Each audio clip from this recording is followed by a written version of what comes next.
Welcome everyone to the first ever installment of the Elite of Wrestling, a group that I've come up with. Okay, here's the funny thing about where I came up with this idea. I came up with this idea during work when I was on break. In like 10 minutes. Nice, bro. Yeah.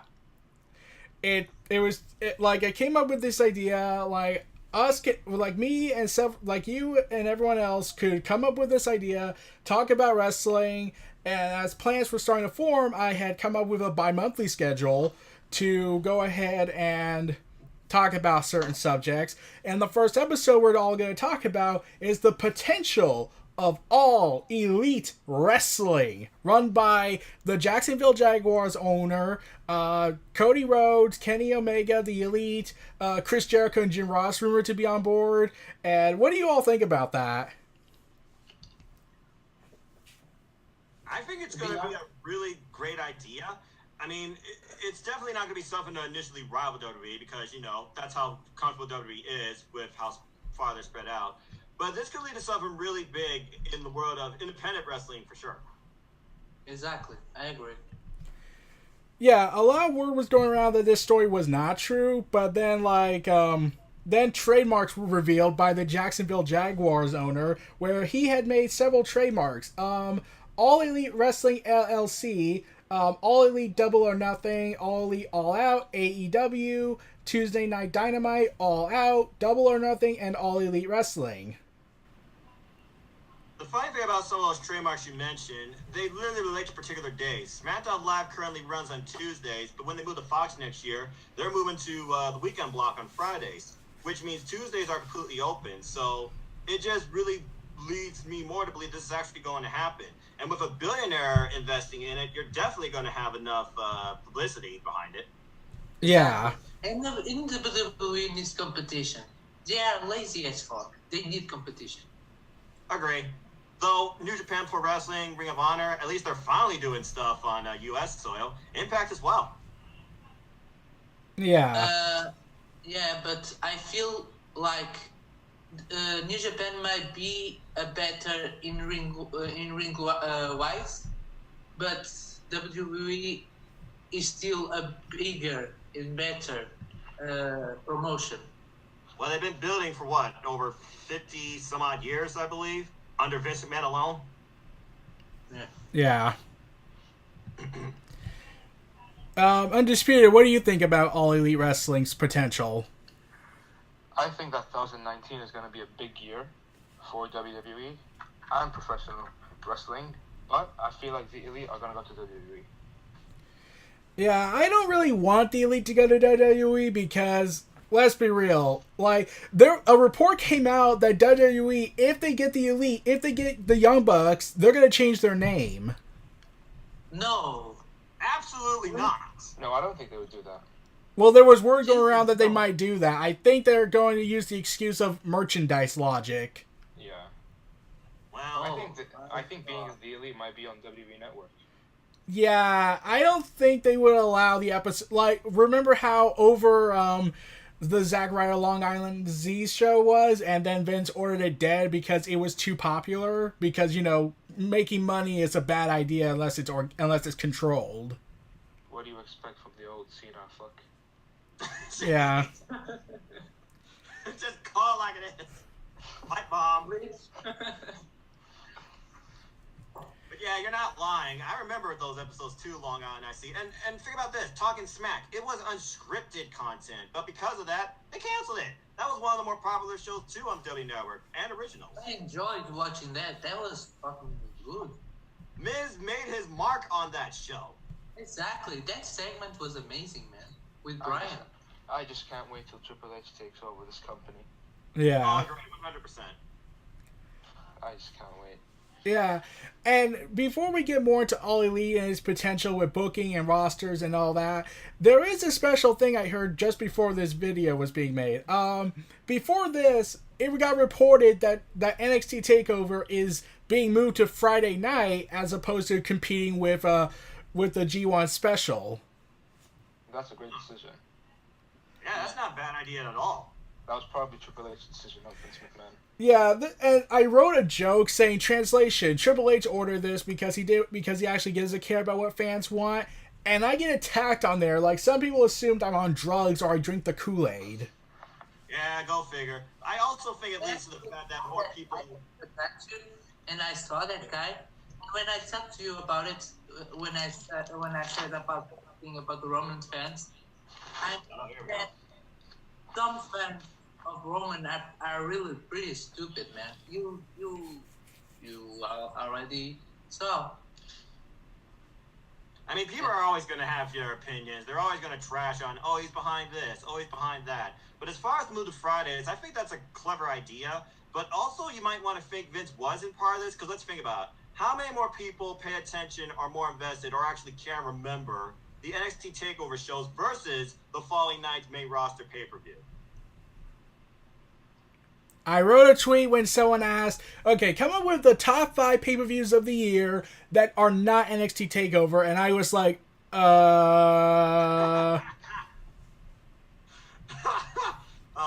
Let me see. There are not NXT TakeOver? Correct. Now, are we just talking about WWE? Yes. Pretty good.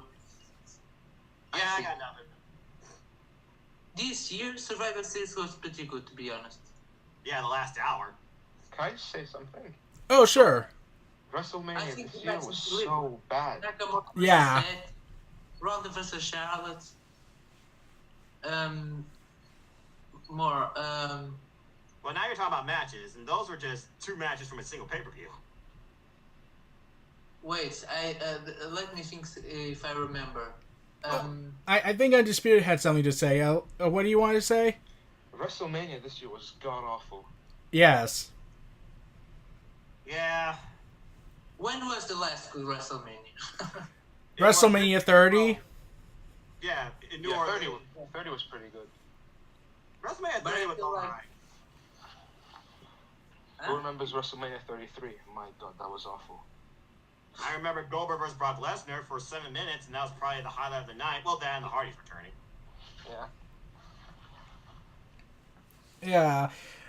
But, From the last WrestleMania, my highlight is Seth Rollins cashing in his Money in the Bank and being the WWE World Heavyweight Champion.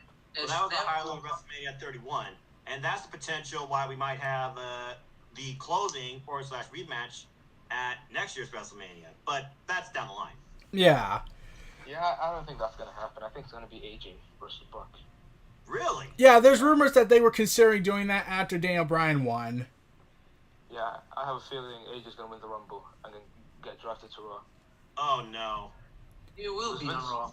Because Vince Vince wants really wants to be on AJ Raw. at Raw. He needs him. Yeah. I know Yeah. we're talking about All Elite Wrestling, but right now it looks like we're talking about WWE future booking. And if I could say one thing, AJ, stay off Raw. That ugly red title you don't need. And bottom line, SmackDown needs the biggest stars. I feel like The only people that are going to convince Vince to actually change SmackDown is Fox, because they said, okay, we want an actual wrestling show. We don't want comedy. We want Ronda Rousey on there, so you can have Becky Lynch. What if All Elite Wrestling gets the eyes of Fox, and Fox is like, you know what, we made a horrible idea. Tell you what, how about we invest in you guys come 2022? Yeah, that would actually be awesome. that would be fun, man. Vince is probably gonna have a stroke. How old is he now? 75 or something like that? Pretty much. Good grief. Now, here's a big question regarding All Elite Wrestling. How do you think they're going to have the roster be like? Like, are they going to be like, say, written agreement that they had to only be on their company, or are they going to do what New Japan and Ring of Honor do? Basically say, oh, you can wrestle anywhere. I feel like because this is headed by the Elite and they respect wrestling and the fact that they wrestle for other companies and are open to other wrestlers within other companies, they're probably going to be much more flexible versus WWE and the rumors in NXT UK. So you might get superstars like Tennille Dashwood, Joey Ryan. But what I'm hoping happens is that they actually do get some WWE talent because, in my opinion, Revival definitely should be part of it. Nakamura should leave. Yeah. Yeah. Yeah. Ty Dillinger. Many people should leave. Tyler Breeze should leave. Ty Dillinger should leave. So many people. What about Sami Zayn and Kevin Owens? No. I'm afraid they signed a 5-year contract, so they're out of the deal. I think Finn Balor might leave. Let's get the Good Brothers on there and form the club. Oh, yeah. I would love to see Sasha leave Sasha? WWE. Yes, because she has been one of the best wrestlers on the main roster, and she has been completely mistreated. She is the best on the main roster. Yeah, no, without a doubt, Sasha is definitely one of the best female athletes on the main roster. And honestly, if you are going to set up a match with Ronda, it should be Sasha versus Ronda. But she's probably going to lose.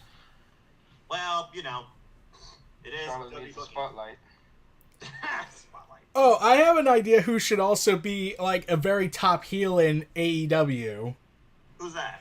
Pac. Oh, yes. Miz Back versus Dragon Gate. Pac versus Marty Scurll. Yes. Money. Yes, that is a fantasy match. What about Austin Aries? What are your opinions on him? Oh, him? He's kind of on the verge of self-destructing.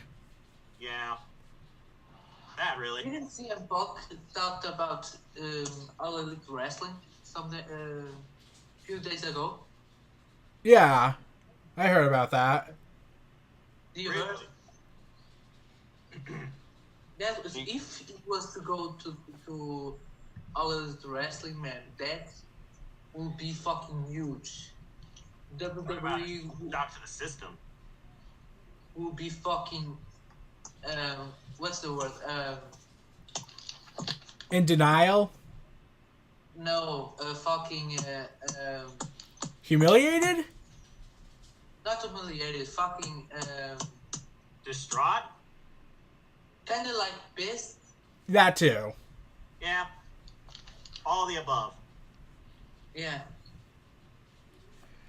Yeah, and here's the big question. Do you think WWE, and by them I mean Vince, do you think they're going to go out of the way to try and block arenas from hosting All Elite Wrestling shows like they tried to do with Ring of Honor at the Madison Square Garden Arena?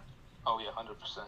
Oh, definitely. How It's their territory. They think they own the United States. Mm-hmm. Yep. Did you guys see Matt Jackson's tweet on Twitter? About what? He just tweeted 30.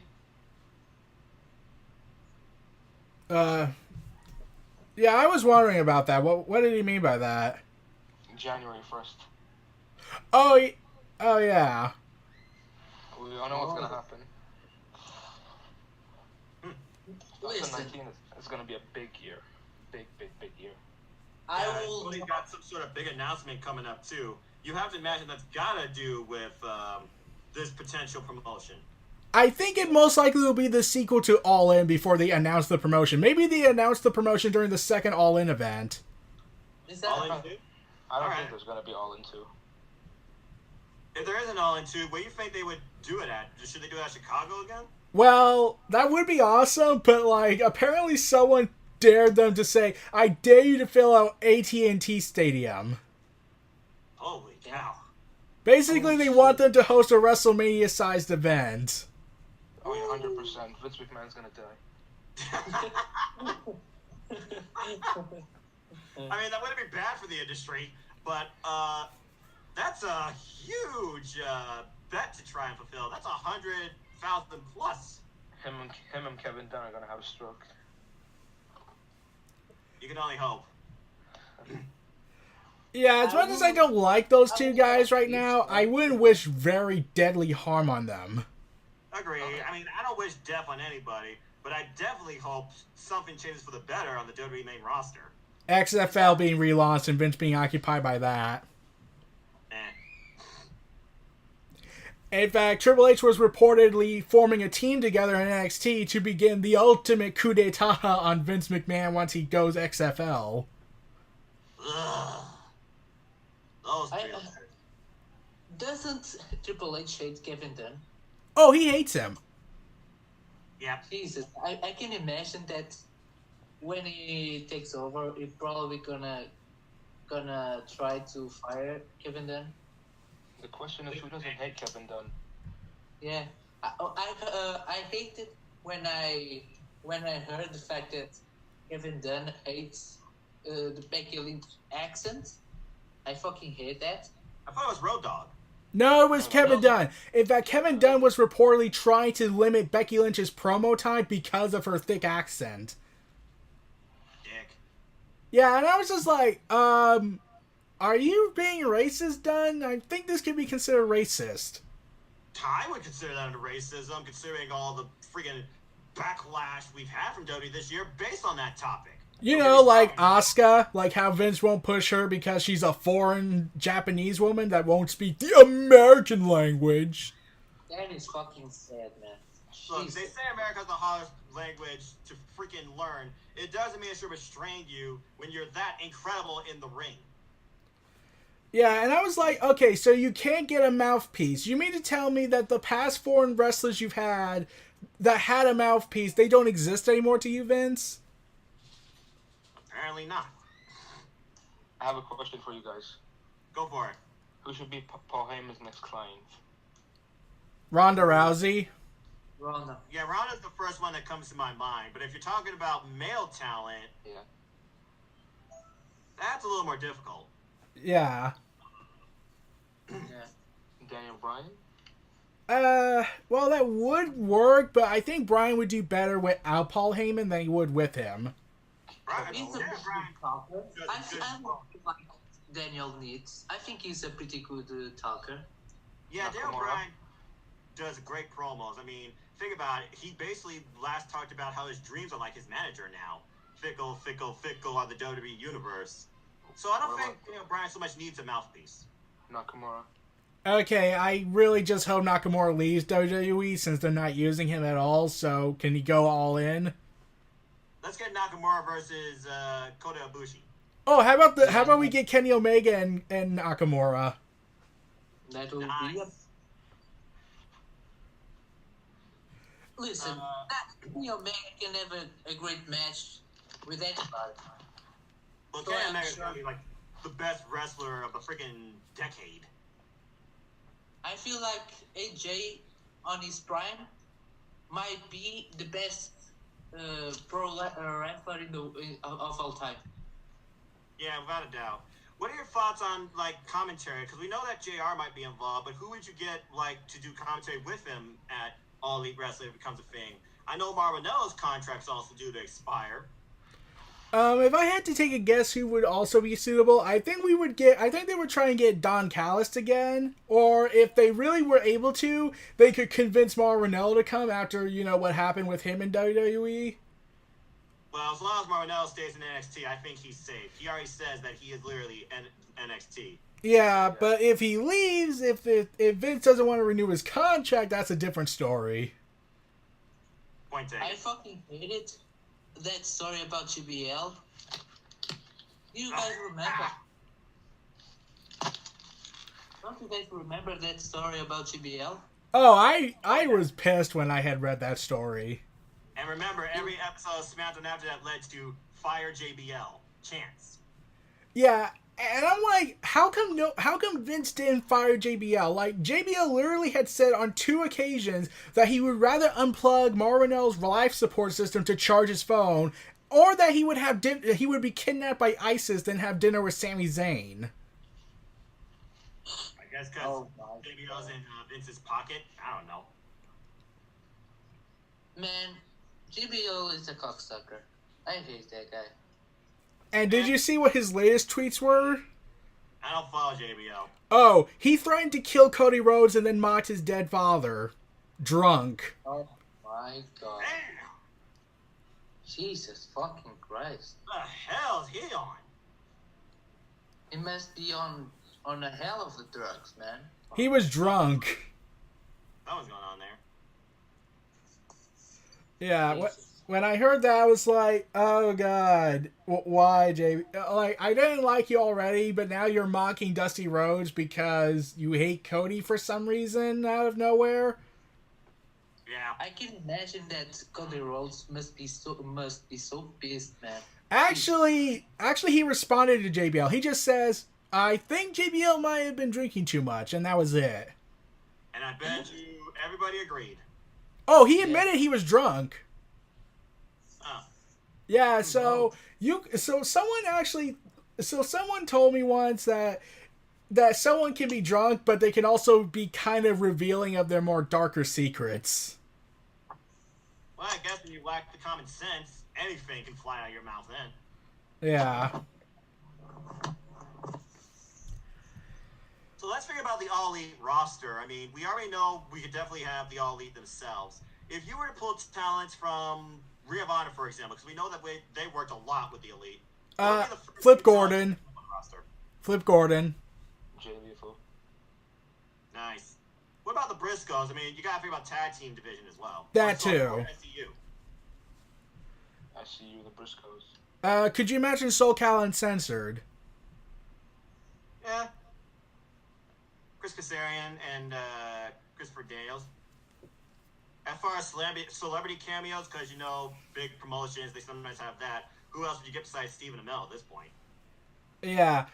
Also, I just thought of something. You know who I should go to All Elite Wrestling and do their music? Who? Jim Johnson. Ooh. Yes! Yeah. The hidden gem of WWE. Absolutely. I think if they did that, if they got him, I think that would be the moment Vince realizes, oh my god, I've made a terrible mistake. I should not have let him go. You think Vince regrets that B-Team theme? No. Ugh. That's probably the worst theme they've made. One of the things that I wanted to talk about is about Samoa Joe. That guy, really? Jesus Christ, what did he do to deserve this? Oh, you want to know the story about why it took so long for them to sign Samoa Joe? I think it's about his size. Oh, Vince apparently someone had said that they were talking with Vince about Samoa Joe, one of the former writers, and they said Vince said this, that he just assumed he was a fat Samoan. Oh, what? Yeah, he just looked at him as a fat guy, and I'm thinking, oh, so you're body shaming now, okay. But the anti-bullying policies, right? Don't be a bully, be a star. That is the biggest crop of crap WWE has ever shoved down our throats. Vince is full of shit. Simple as that. Jesus Christ. Samoa Joe made one of the best work this year. And I feel like he's been losing every match that he had. And that is awful. Yeah. Yeah. What about Colt Cabana? Let's get Colt Cabana and Jordan Grace on All Elite Wrestling.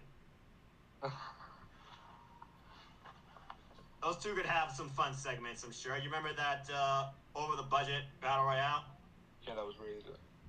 Very entertaining. One of the better battle royales I've seen this year, that's for sure. Yeah. Brian Cage is another good name. Yeah. If I was to also think of, what if they could somehow get Zack Sabre Jr. and Will Ospreay? That match could go on forever, and I still would not lose interest. Actually, add Pac into a triple threat match. Who would you add to that? Pac. Oh my gosh. That match could be a friggin' hour. Do you feel like Pac will go to New Japan? It feels like it's inevitable. Yeah. For now, he's working in Dragon Gate, so I guess that could happen. I know. Yeah, he's also planning to work in the UK wrestling scene. He's going to actually fight Zack Sabre Jr. soon, next year. Did you see that tweet from Real Ospreay about coming under the WWE banner, and he just had like a Harry Potter gif of never? Oh, if I was to think of a veteran we can bring into All Elite Wrestling, I would pick the quote last real man of professional wrestling. Who was that? Elias Young. Huh. I actually kind of like the guy. Wasn't he intended like at a Raw or something like that, and rumored to be signing with WWE? Actually, he said he's not going. Oh, okay, well, good for him. Yeah. Especially after what he probably saw. Who else is there? I'm trying to figure out wrestlers outside of Impact and Ring of Honor and New Japan Pro Wrestling, because when you think about it, those are really the only other companies people probably do think the names of outside of WWE. John Morrison. Yeah. I follow a little bit of like the British wrestling scene, and you did bring up some great names with Will Ospreay and Zack Sabre Jr. Trying to think though, like ICW. Maybe from a women's standpoint, I've always been a fan of Kaylee Ray. Okay.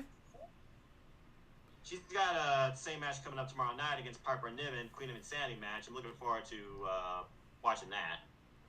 What if they could get Rosemary? That would be interesting. Yeah, that would be very interesting. Because we all know there's no way WWE would sign Rosemary under her current character. There was rumors going around that they signed Chelsea Green. Yeah, they did. Yeah, they did. I've seen the scene. Isn't She is now under WWE banner. related to Zack Ryder? Yes, she's in a relationship. Apparently. The hot mess. And I've seen photos of her hot mess gimmick on NXT house show. So apparently they are using that. Split costume and everything. Yeah. What's been your match of the year? Huh? Your match of the year. Let's see. That's a tough one. Like, I there's like so many I can pick from. Like, if I was to pick one that had a lot of elements of storytelling, yet also makes me mad despite me liking the match. I would have to pick Velveteen Dream and Tommaso Ciampa. That's a really good one. Because I really wanted Dream to win. Yeah, me too. Velveteen to me is my favorite wrestler on NXT. Yeah, I enjoyed that match very much. I would say Still Gargano. He's fucking amazing as a heel. I would say Gargano versus Almas. Take over Philadelphia. Yeah. I was talking about it a while Yeah, ago. you were earlier. You're talking about how great that match was, and even according to Dave Meltzer, where people are even biased against that star system, he even gave that 5 stars. When was the last time he gave a WWE match 5 stars? CM Punk versus John Cena at Money in the Bank. Well, that was major pop. People talk shit about John Cena. People talk shit about John Cena, but I want to tell something. If you look into AJ Styles' WWE champion reign this year, Yeah. his best feud was against Samoa Joe, right? Yeah. Yeah, I would go with that. But if you look into AJ Styles' feud with John Cena, what feud would you say that was better? Samoa Joe. The reason why I didn't like John Cena's feud with AJ Styles is because I knew where this was going. It was going to give Cena that 16 title reign that I really hated seeing happen. I'm going to be honest. I think the feud between John Cena and AJ Styles was gold. And I think both parts were gained from that feud. John Cena gained the 16 title, right? Yeah. AJ Styles 2 wins over John. Yeah. That match at Royal Rumble was really impressive. And again, they literally did it all in the ring. The hardest thing you could do it today, and one of my friends brought this up in another podcast I was a part of, the hardest thing you could do today in wrestling is tell a good story in the ring. They both achieved that. Yeah. That match was... Yeah, well, I do understand that match and do enjoy it. I just felt like this reminds me of The Rock and John Cena's WrestleMania 29th match. It's like a repeat, but it's like an alternative ending.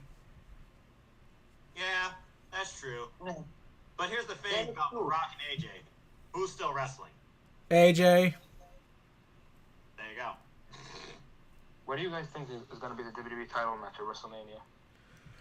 Let's see. That's a tough one. A lot of people were saying Daniel Bryan and The Miz, but considering the switch in their characters, I don't think so.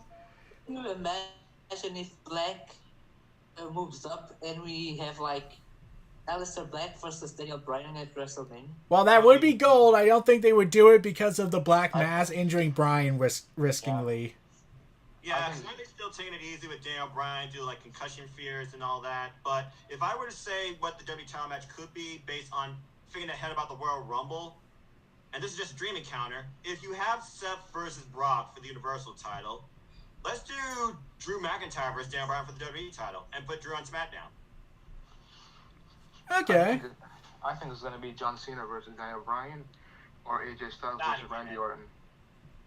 I wouldn't mind seeing Daniel Bryan versus John Cena. They actually could. They actually could make a good storyline over it. They had a good match at SummerSlam, but think about it. You're literally setting up John Cena to beat Ric Flair and become the 17-time champion. I think they might go with AJ versus Orton. You will be eventually. I believe so. What's going to be John Cena's retirement match at this point? Undertaker. I believe it's going to be Velveteen Dream. That would be really good. Yes. That sounds amazing. John Cena already said that you like to fight Dream. Well, I mean, at one point they wanted what? Reigns versus The Rock? Yeah. Me, please. That would be fucking bad. Jesus fucking Christ. Kill me now. For April. Do you guys remember when The Rock was at the Royal Rumble? I think please don't remember. Please don't remind me. We do not want a PTSD flashback anymore. We do not want a PTSD flashback.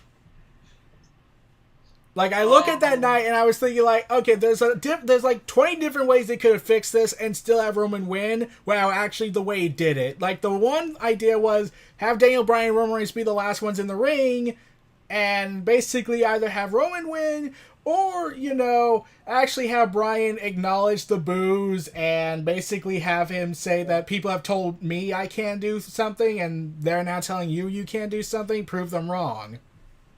Yeah. That'd be when smart. Daniel was eliminated, everyone already knew that Roman was going to win. Yeah, here's the thing about that match. I didn't want Bryan to win. That's the one thing I'll always say, because I didn't want a recently returned from neck surgery to fight a German suplex machine. Point taken. Yeah. I'm surprised he took as many suplexes as he did at Survivor Series, but, you know. The first one was fucking scary. The first suplex. Yeah. I was like, did Bryan died? Jesus fucking Christ. Yeah. That suplex is fucking I'm awful. gonna make a prediction. Oh? SummerSlam 2019, Kenny Omega versus AJ Styles for the Universal title. Holy cow.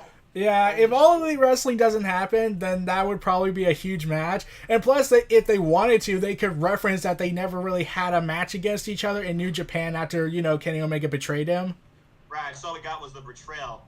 And chances are, if they do that, New Japan Pro Wrestling would probably put that up on their channel. I mean, when they found out Shinsuke Nakamura's age was happening at WrestleMania, they immediately put up for free the Wrestle Kingdom match between AJ Styles and Nakamura. I could bet you which one was probably viewed more. Do you guys feel that they've been going to mention if it happens? Like, they will mention the fact that Kenny betrayed AJ? Oh yeah.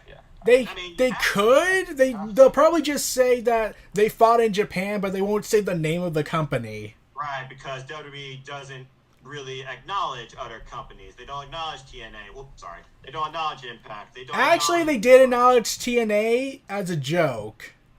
Yeah, right. WrestleMania. Seriously, and that's the problem. And yet we have Jeff Jarrett in the WWE Hall of Fame and haven't heard or seen higher tail from him since. Oh, he was at All In. Yeah, but not anything under WWE related.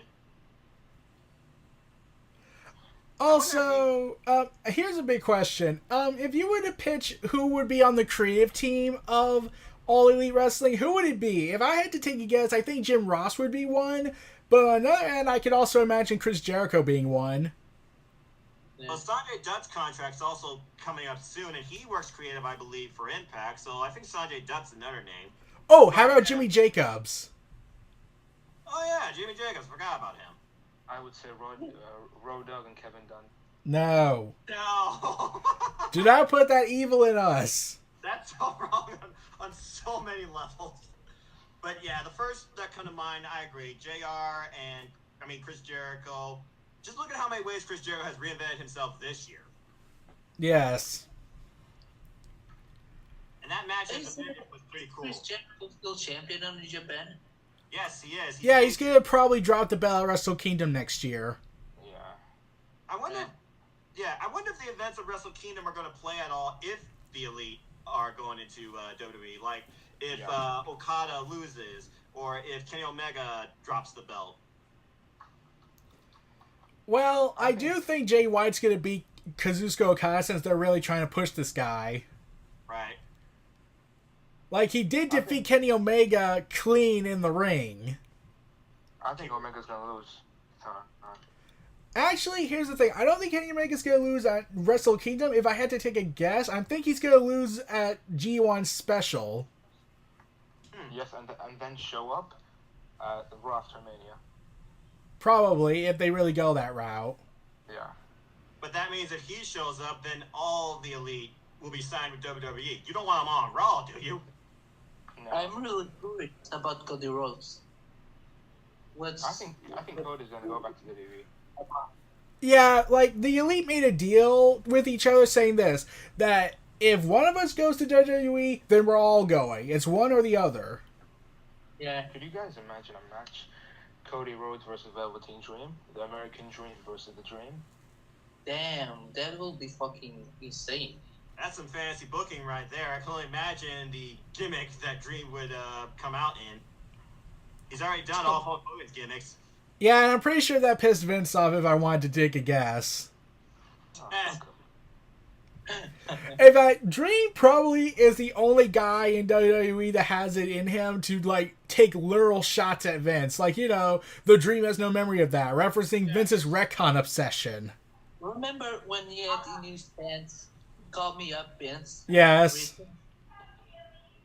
That was fucking Vince.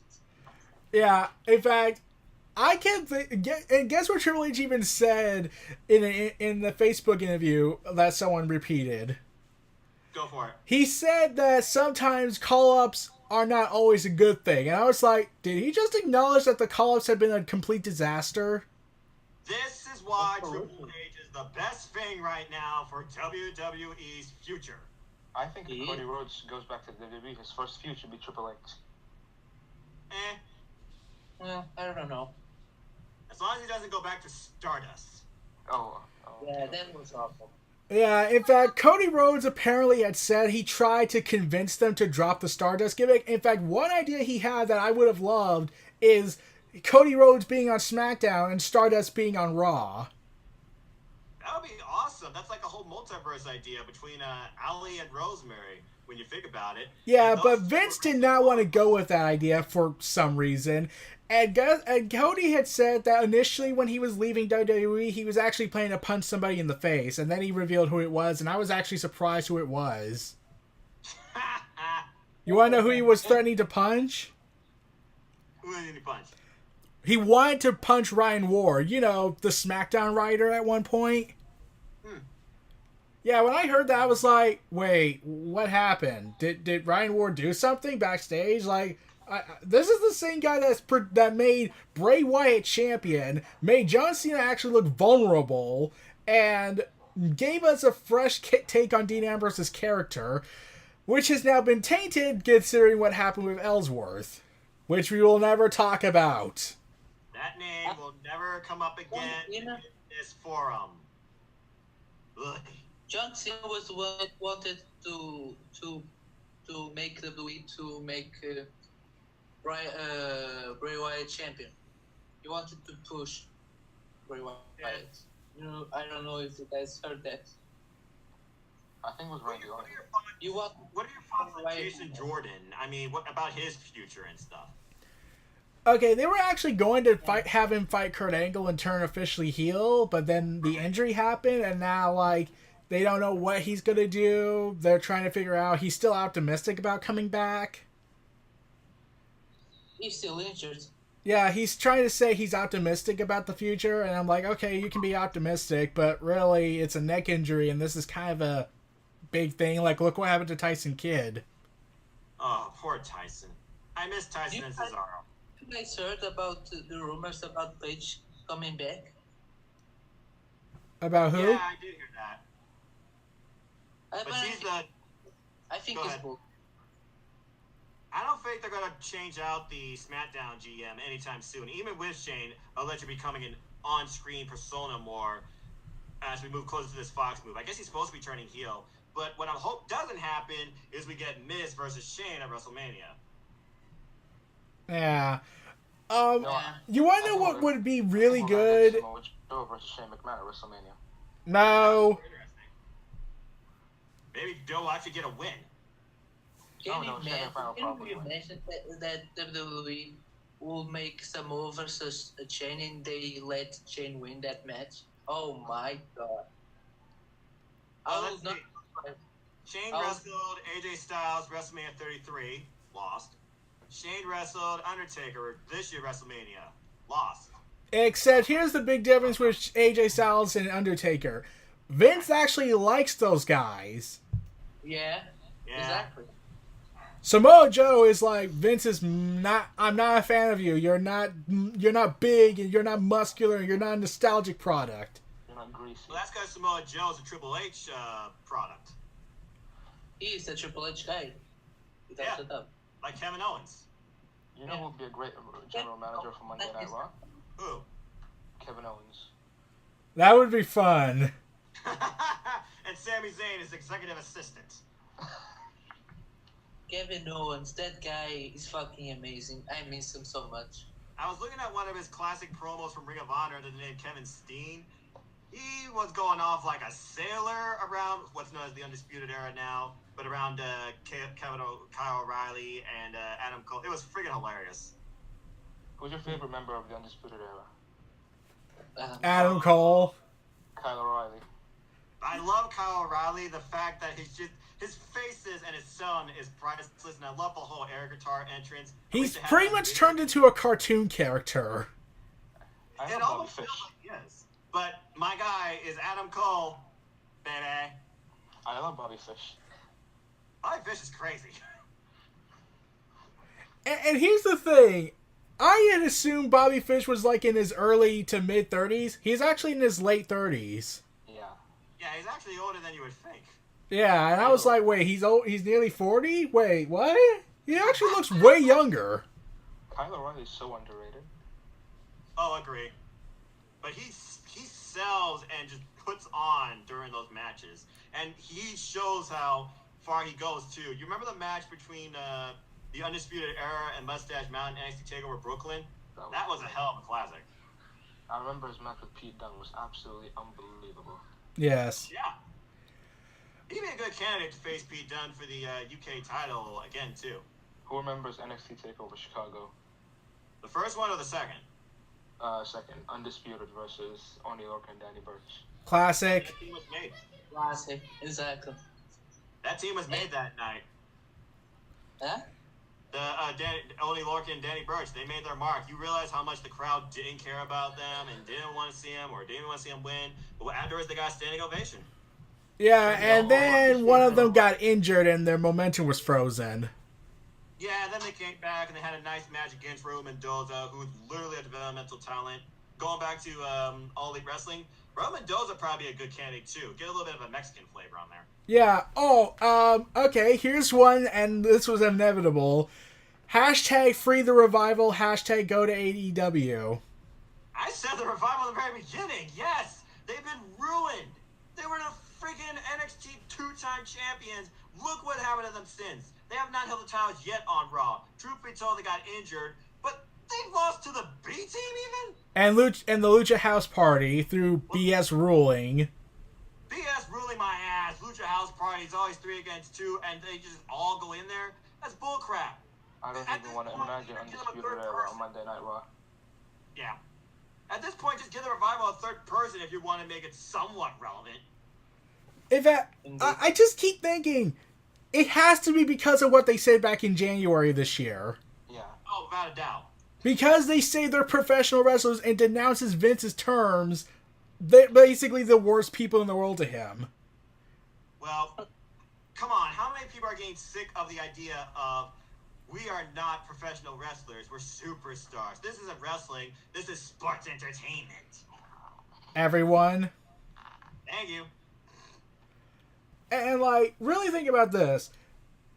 Does anyone know why Vince hates that word, wrestling?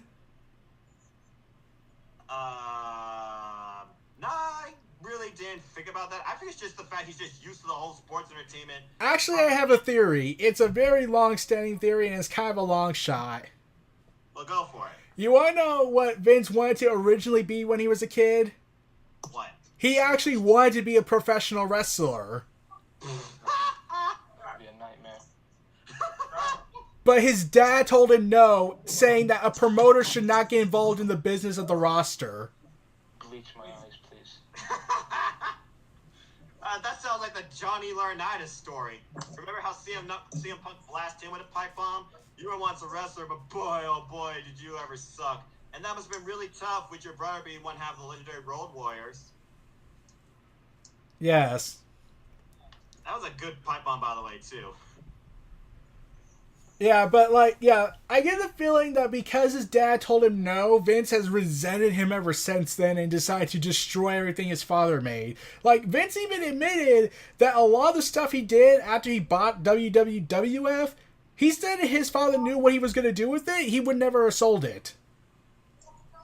Jeez. So the Golden Age, the Attitude Era, the Ruthless Aggression Era, the PG Era, and to the, quote, reality era, you could make an argument that this has just been one gigantic spite on his father, who I must stress has been dead for several decades. Yeah, no kidding. When was the last time his father showed up? 2001? No, he died in the 1980s.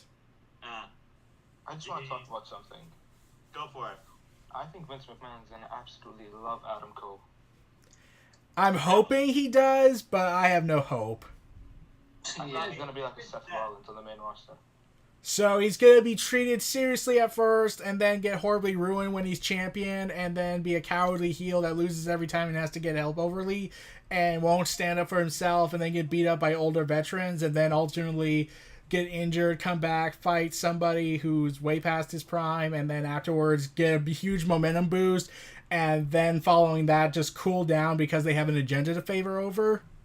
Can you imagine War Games Undisputed versus the Elite?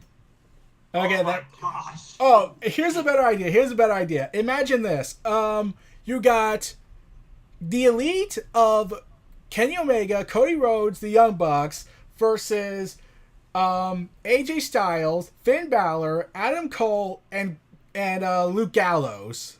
Oh god, that would be great. This is fantasy booking that needs to happen. What the fuck happened to Andrade Cien Almas? He's buried. What was his last match? He faced Rey Mysterio? Yeah. If that's what's happening to somebody who Vince McMahon loves, what's gonna happen to somebody who Vince McMahon hates? It's the Revival. We saw what happened to them. Oh man, the Revival. They need to be revived, no pun intended. In fact, here's the thing. There's word going around that two wrestlers have decided, they haven't identified who they are yet, but it's been said two wrestlers are thinking of, you know what, we should leave. Let's go to All Elite Wrestling if it becomes a thing. Let's take the risk. And I was thinking, please let it be the Revival. I want them to go into Vince's office and say, top guys, out. Oh, and we're professional wrestlers. And then we get the Young Bucks versus the Revival. Yes, that is how you rebuild them. Speaking of another team, and this is just off the top of my head, because, again, Raw sucks. Ascension. Them too. Who? Who? Exactly. I forgot who they are. The Ascension, former NXT champions. What's their names? Connor and Victor. What about them? I have no memory of that. Do not fall for the retcons! Do not fall for them! There was rumor that someone thought the Ascension should be part of a faction led by Aleister Black. Oh no, please. Oh god. Please kill me. And I don't really want Aleister Black to be a heel yet. I kind of want him in this anti-hero role. I honestly just want, if he does come to main roster, be the silent killer that just kicks the head off everybody, and don't really explain yourself or give a promo until you're set with the right rivalry. As far as set with the right rivalry, if he goes to SmackDown, I don't know actually. He already had history with Andrade, so. It could either be Daniel Bryan or AJ Styles. You want to just step right away into the title picture? Well, like that could work. I mean, like Kevin Owens came in and beat John Cena on his first match. I think there's a person. United States title. I think if there's a person who could bring prestige back to the United States title, it's EC3. I like that. What about EC3 gets introduced on his debut of an episode of Miz TV? Oh, imagine the promos between them. That would be great. Can you imagine the promos between? Can you imagine the promos? Velveteen Dream and the Miz. Gold. Velveteen Dream and the Miz. It would be gold. Do you guys think the Miz is a better promo versus an in-ring competitor? Well, he's really improved in his in-ring skills ever since his pipe bomb on Talking Smack. Yeah. He's kind of been shut up for it since then. Yeah. What do you see Kota Ibushi falling in all this? Because we keep talking about All Elite Wrestling and the Elite. I mean, we got the Golden Elite with Kenny Omega, the Young Bucks, and Kota Ibushi. You know, I don't even know what is going to become of Kota Ibushi. He probably will go with Kenny Omega to All Elite Wrestling because of their bond and brotherhood. Golden Lovers and all that stuff. Yeah. All Elite Wrestling's not gonna happen. It's just not gonna happen. They're gonna go to the WWE.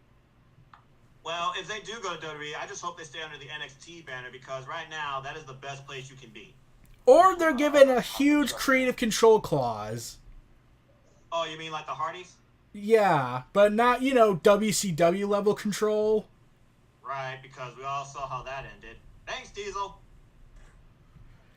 And Hulk Hogan. In fact, Hulk Hogan recently admitted that, yeah, I kind of buried people for the last 35 years of my wrestling life, so... What if John Cena's been secretly doing that? The Nexus? I remember that. Shortly.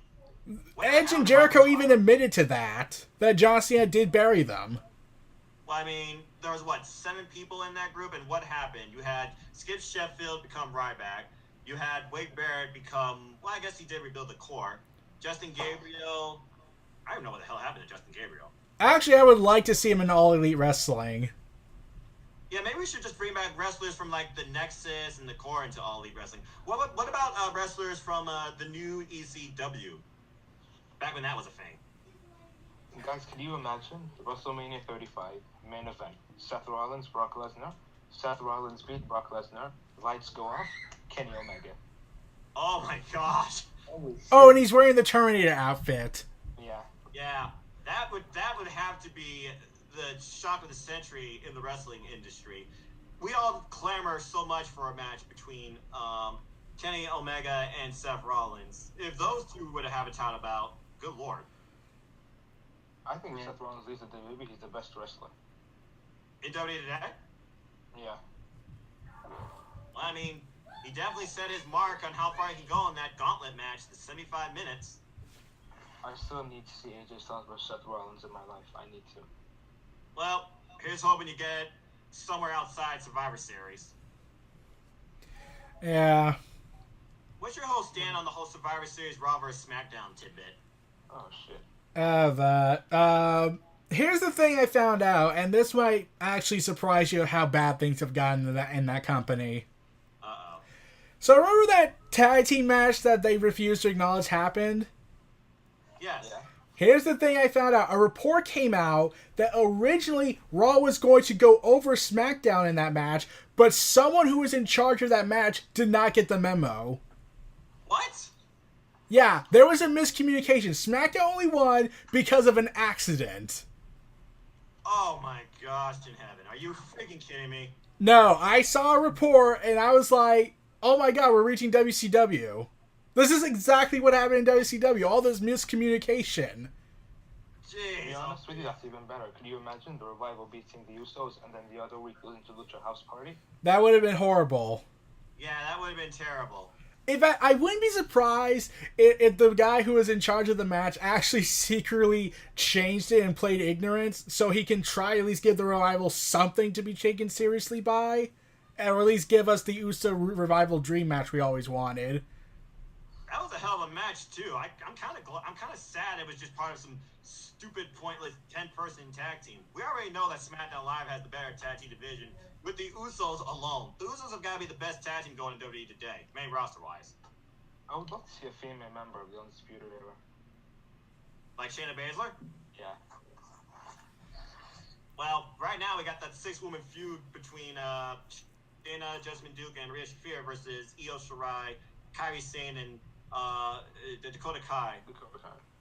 Yeah. For a moment, I thought it was going to be Mia Yim based on a Twitter post. I saw those three being like friends and all fun together. But I guess Mia Yim's still relatively new to the brand, so. Oh, speaking of Kairi Sane, she actually liked one of my tweets from earlier this year.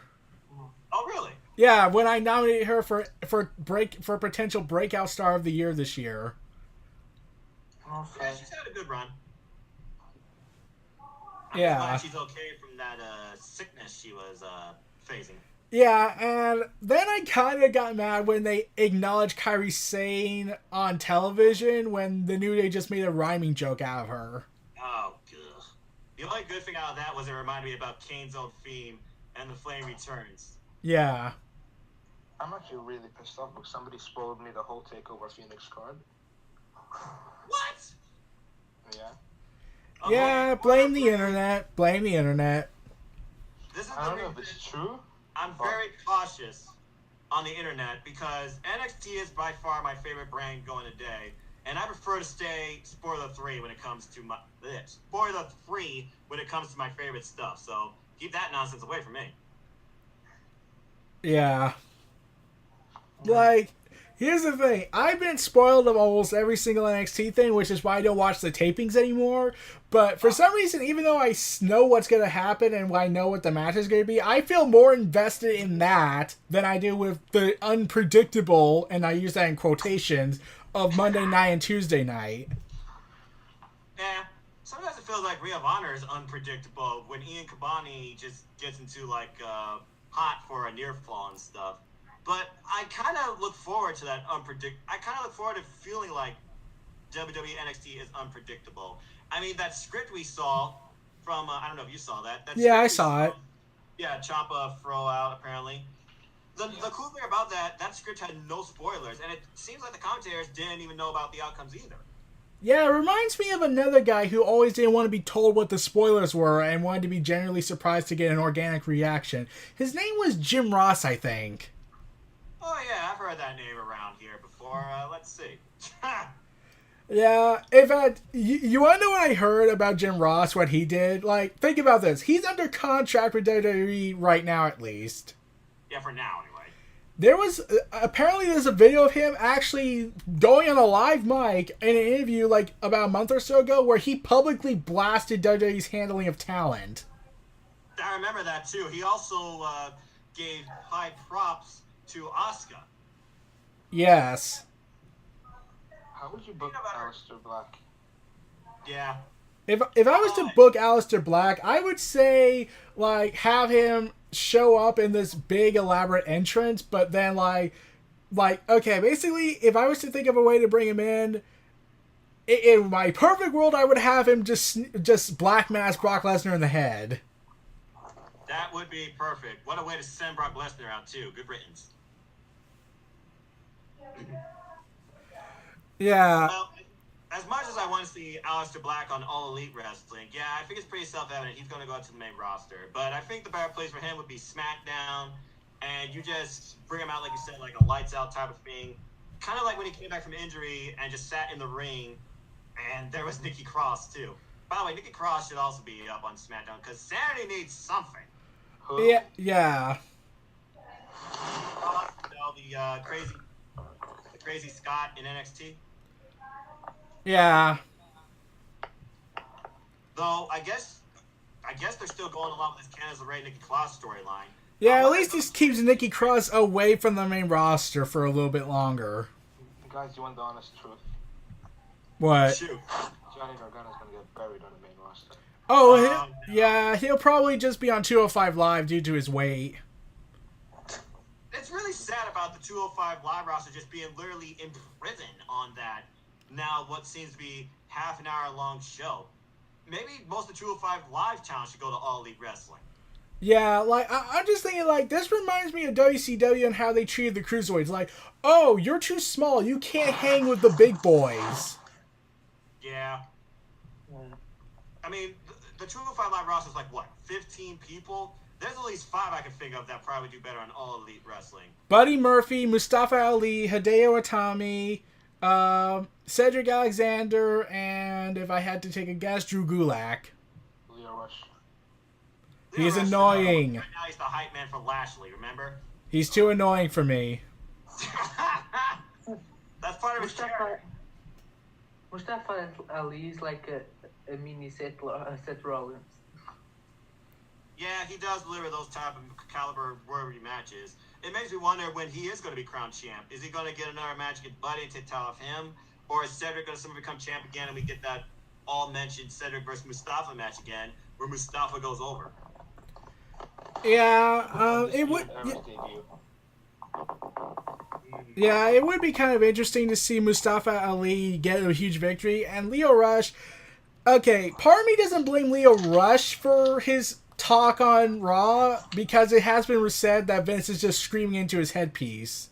Correct. I don't know how you would view the Undisputed Era, but as long as they stay together, I think I would be okay with it. I'm like, look what happened to Sandy. They're still together, I think. Probably. Well, as far as I know, those 3 are. I actually saw the debut live at a SmackDown live show right here in Toledo, where they just beat the crap out of the Usos. Look at what that led to. Nothing. Yep. Absolutely nothing. Yeah, and here's the thing that keeps bugging me, and that made me want to say they should just ask to be released because, okay, they did all this hard work in NXT, and Vince told the commentators, do not talk about their time in NXT. Do not reference anything. Do not talk about their tag team title run. Do not even mention Nikki Cross at all. Yeah, well, think about how scripted and how restrained freedom of speech is for a WWE main roster commentator. They got that list of banned words or whatever. It's like you never hear them say hospital. They say local medical facility. Yeah. Shut up. You can't even say number 1 contender. Yeah, that really annoyed me. Like, how is that offensive? Number 1 contender's offensive? How the hell you call that? They call it championship opportunity now because reasons.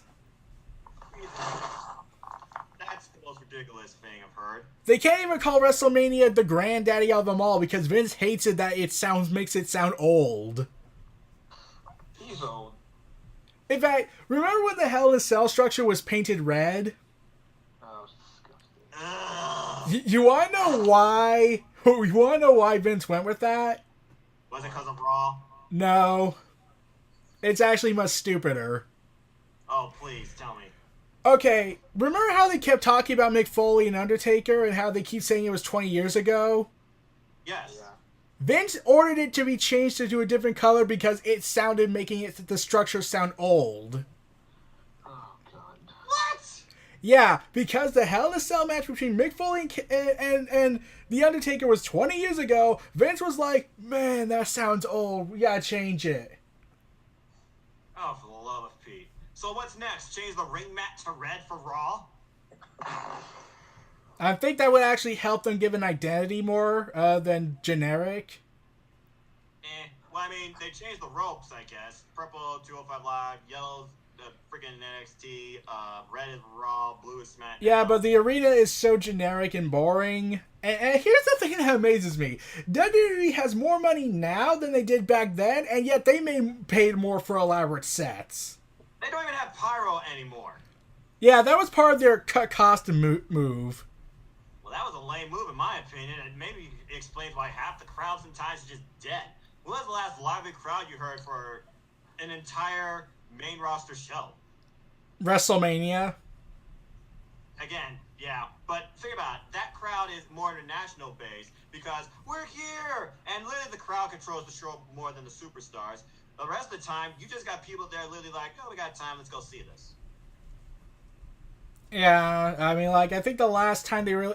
In fact, here's the thing. I think the one major reason is because, remember back then, WWE could do the most stupidest thing on television, and people would just scream so loudly. Now it's like, you have to find a select city that actually has a very passionate fan base that will scream at the top of their lungs for anything. Like Chicago. Yes. What else is a passionate city? New York. Yeah, New York, big one. Let's see. Texas? Yeah, maybe a couple places in Texas. I'm just trying to figure out what cities WWE has used the most for their venues. Oh, that might be a little bit more complicated. Yeah. What, Hazard? Oh yeah, I wanted to talk about Lars Sullivan. Oh yeah. Oh, that egg. Okay, I don't feel like talking about that because I am not comfortable talking about this kind of subject. Oh wait, I see what you mean. I thought we were just gonna talk about his roster debut. Never mind. Record scratch off that. Oh, you want to know who I also think should go to All Elite Wrestling? What? Guess who I think should also go to All Elite Wrestling? Lars? No. Who? Rusev Day! Oh yeah, I miss Rusev Day. Yeah, that was probably the most hated gimmick Vince hated with a passion. He was trying his damnedest to get rid of it. And the Rusev Day merchandise sold out. Where's Aiden English? Still on SmackDown. He just disappeared because they have nothing for him. Oh yeah, he's in catering. Right. In fact, here's the thing that bugs me. Remember when Austin Aries left WWE? Yes. He had said in an interview that the reason why he was let go is because they said, "Oh, we don't have anything else for you." And I'm thinking, then why don't you fire like 70% of your roster? No. Yeah. Exactly. To be fair, I think he has attitude problems. In fact, when I saw Austin Aries on WWE, it felt like he was there, but not really. Like, he was not having fun. Even as a commentator, you could tell he was bored. Yeah. Over was his friggin' package. I think Kevin Owens and Sami Zayn would be a great commentators. Yes, they would. Agreed. Thoughts of Renee Young as commentator? I don't enjoy her. Eh. Who do you think is the best commentator overall in the wrestling business today? Besides Jim Ross, Yeah. Mauro Ranallo. Yeah. What are your thoughts on Don Callis commentary or Ian Riccaboni? They have more personality than Michael Cole. Well, who does have more personality than Michael Cole? Even Vic Joseph's above Michael Cole. In fact, here's the thing I heard about Michael Cole. There's a new report going around that Michael Cole's actually becoming more tired of WWE. I don't blame him. And I'm like, not surprised. I'm like, you have a 70-year-old man screaming in your ear to be a robot. It's boss time. Yeah, that sounds about right. I wonder if that's why he's maybe testing out Vic Joseph, because I don't know if y'all watch Mixed Match Challenge. I barely have. I've looked at YouTube clips. But it looks like Vic Joseph's more the play-by-play guy, and Michael Cole and Renee Young were more the color commentators. Since when is Michael Cole color commentary? Back when Taz was around. Yeah, but we all know how Taz is about WWE right now. Yeah. Nigel McGuinness. He's very underrated. Yeah, he's awesome. He is definitely more of a commentator from a fan standpoint versus a Michael Colworth standpoint. And you can tell when he gets into a match. I mean, I don't know if y'all saw NXT UK, but he really got into the Pete Dunne Jordan Devlin match. So kudos to him. I think Marvinell is rubbing off on him. I absolutely hate Byron Saxton. He's so dumb. Yeah, here's the thing about Byron Saxton. I don't hate him like a lot of people do. I think it's more like I kind of hate that Vince is trying to make him something he clearly isn't. Yeah. In NXT, he was at least okay, but when he was called up, it was like, okay, Vince, what's the daily agenda? Oh, we're going to screw over Byron Saxton, even though he's not a heel. In fact, I was waiting for when he's going to slap JBL for his constant insults, or Corey Graves. Yeah. Well, he and Corey are real friends outside of commentary, so I mean, Corey Graves likes the guy. Yeah, okay, there was a moment where on Raw before Survivor Series 2015 where Michael Cole said this line like right out of nowhere that just made me like, okay, this is becoming more like a bullying thing than actually commentating. Michael Cole tells Byron Saxton when Byron Saxton was talking about Roman Reigns coming out, Michael Cole just says this, but no one likes you. Yeah, great comeback. CM Punk was right when he said WWE are the biggest bullies. Yeah. What are your thoughts on CM Punk coming to All Elite Wrestling? If he does, that's going to be a big sign that, yeah, let's take this seriously. Do you think he'll ever return to wrestling in general? No. 100%. He will. I don't think he will for a while. At best, he'll probably show up to cut a promo once he feels comfortable, but in-ring performance, I think he's done with that. Nah, I think he'll return. Do you think he'll return, but you don't, Eric? No, at best, I think he might just come in and do a promo once in a while. Well, you know how they wanted AJ Lee, for example, to return for WWE Evolution. That didn't happen. Yeah. I think if AJ Lee returns, she's gonna return. She's gonna. I see. If one does it, the other, because you stay together as a couple. You know, it would be interesting to see AJ Lee and CM Punk come back and maybe face, I don't know, the Joey Manello and Penelope Ford. That'd be an interesting match. Yeah, I remember. I had heard about her from beating up Adam Page. Well, we don't know when Paige will ever return to wrestling, if she ever does. I mean, you might. No, not Page. I said Hangman Page. Yeah, Hangman. Oh, Hangman Page. Sorry. Yeah, that was a good match, by the way, at All In. What are your potential matches you expect to see or want to see at All In 2, if we get nothing else but that? Let's see. If I had to guess, I would like to see here. What's the best match I could think of off the top of my head? Kenny Omega versus Pac. I would have Pac versus Will Ospreay. Yeah, I would love to see Will Ospreay be part of an All-In show. He could basically wrestle anybody. Where would you see Okada? Okada? Okay, that's a tough one. Like, if I had to figure out, I would say they'll probably, if they do it, they might do Tama Tonga versus Kazuchika Okada. Yeah, because of the heat there. I really wonder. I feel like Okada's like one of the biggest variables. We don't know where he's going to go. I mean, if he wins against Jay White, that kind of hurts Jay White. And I don't know if we're going to see Kenny Omega versus Okada again down the line at some point. Yeah, I don't think we're going to see that. So if Okada loses, and we already know he's a fan of WWE, would you want to see him in NXT? I think he's going to do a Nakamura for WWE. Okada isn't going to be on WWE. He's going to stay on Japan. I don't think so. I just want to see, if All Elite Wrestling happens, I would love to see Nakamura versus Okada. Yeah. That's just off the top of my head, though. But this podcast has already been off topic more than once. Yeah. This is just for this right now has just been more like a trial period. Like, what do we know? What we want to talk about, etc. So Yeah. Eric, I think we really have something going here. But overall, this has just been a fun conversation. Yeah.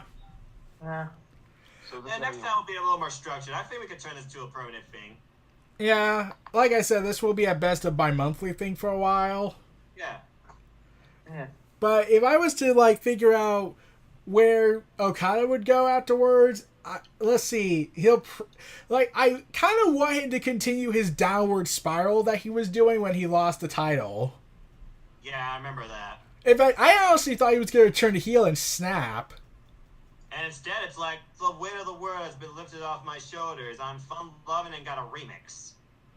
Yeah, I was like, they really should have went and drove him insane. I really miss the only guy left in WWE that actually took his title seriously, like it was the most important thing in his life, was Neville, and then they kicked him to the curb.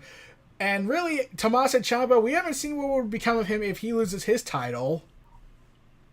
Well, they want to keep the title on him for a while, it sounds like. Yeah. So, with the next NXT TakeOver, after UK one, of course, obviously coming up by the Royal Rumble, Who else could you see him facing for the title besides Aleister Black? Adam Cole.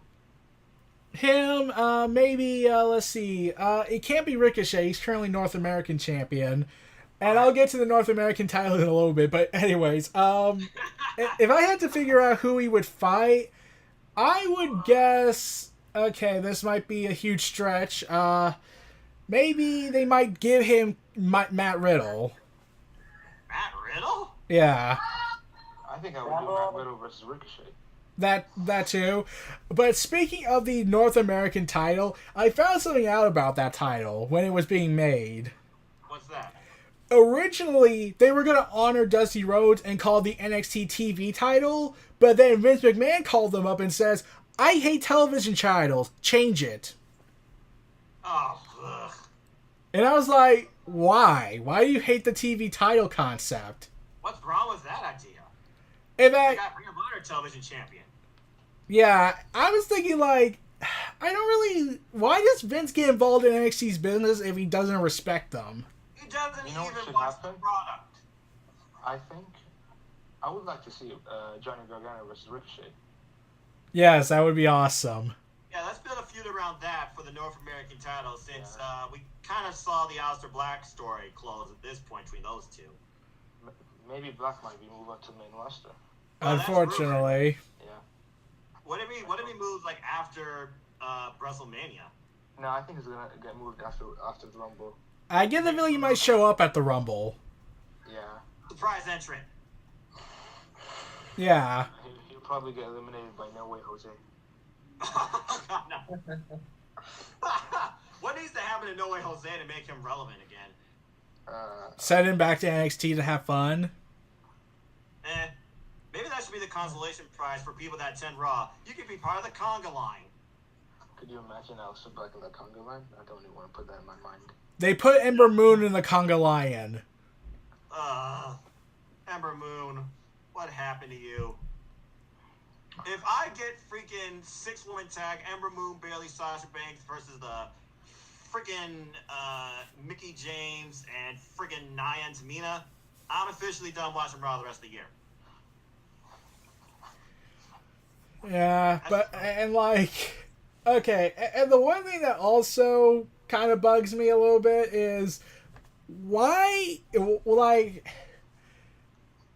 it was being said that, I'm trying to remember, okay, so, how would you feel if, they go the, route to do the Roman Reigns leukemia storyline in, you know, the Seth Rollins Brock Lesnar feud? No. Don't put that thought in Vince McMahon's head. It's already been said he's considering it. Oh, Like, worse booking than that. I think it's not going to happen. As I said, I think it's going to be AJ versus Brock. That's why he didn't want AJ versus Brock at Survivor Series. Actually, there was another reason why that match didn't happen. Yeah. The reason why that match didn't happen was because AJ Styles wanted to take some time off, and it's part of the whole contract negotiation thing. They didn't want him to show up, or for some reason they didn't want him to be champion anymore, and they wanted him to drop it to Daniel Bryan so they can continue negotiations. Mm-hmm. Like Bryan wants a like Styles said he wants a lighter schedule since he's kind of reaching that point. Yeah, you know, down with the family and all that stuff. I mean, he's been in the business for how long? I'm not just talking about WWE either. Since at least 1999? Yeah, something like that. Didn't Rhonda disclose at one point that she might actually leave because she wants to start a family? Yeah, though, I just kept wondering, that would have been way too quickly. Like, how much money did WWE invest in her? And she would leave, like, right in the middle of all that. Well, let's see. Brock Lesnar gets what? $600,000 for every appearance, and Ronda appears every week, and she's their champion. So let's talk about what's next for the Velveteen Dream. Okay. Velveteen Dream, he had his match for the title against Tommaso Ciampa. That has to be a match of the year candidate. Yeah. So afterwards, though, they try to get an interview with him. They're like, "Leave me alone." We haven't seen Velveteen Dream since. I wonder, because he's already faced Ricochet, so I don't see him going down to Bravo, 6 minutos.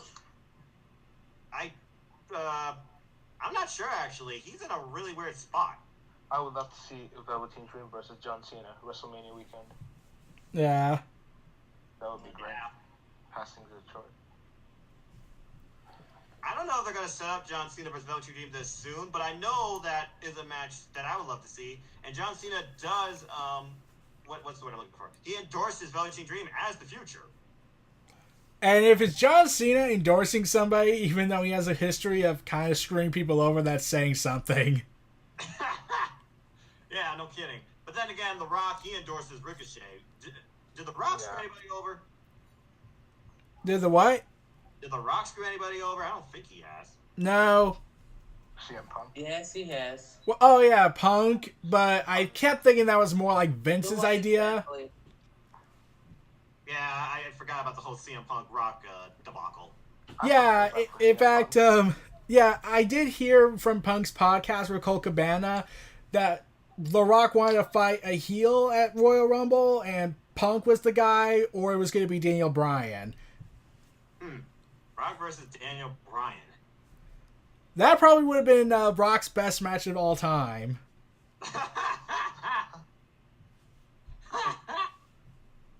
Yeah, and if The Rock were to come back, imagine the setup for that now. Yeah.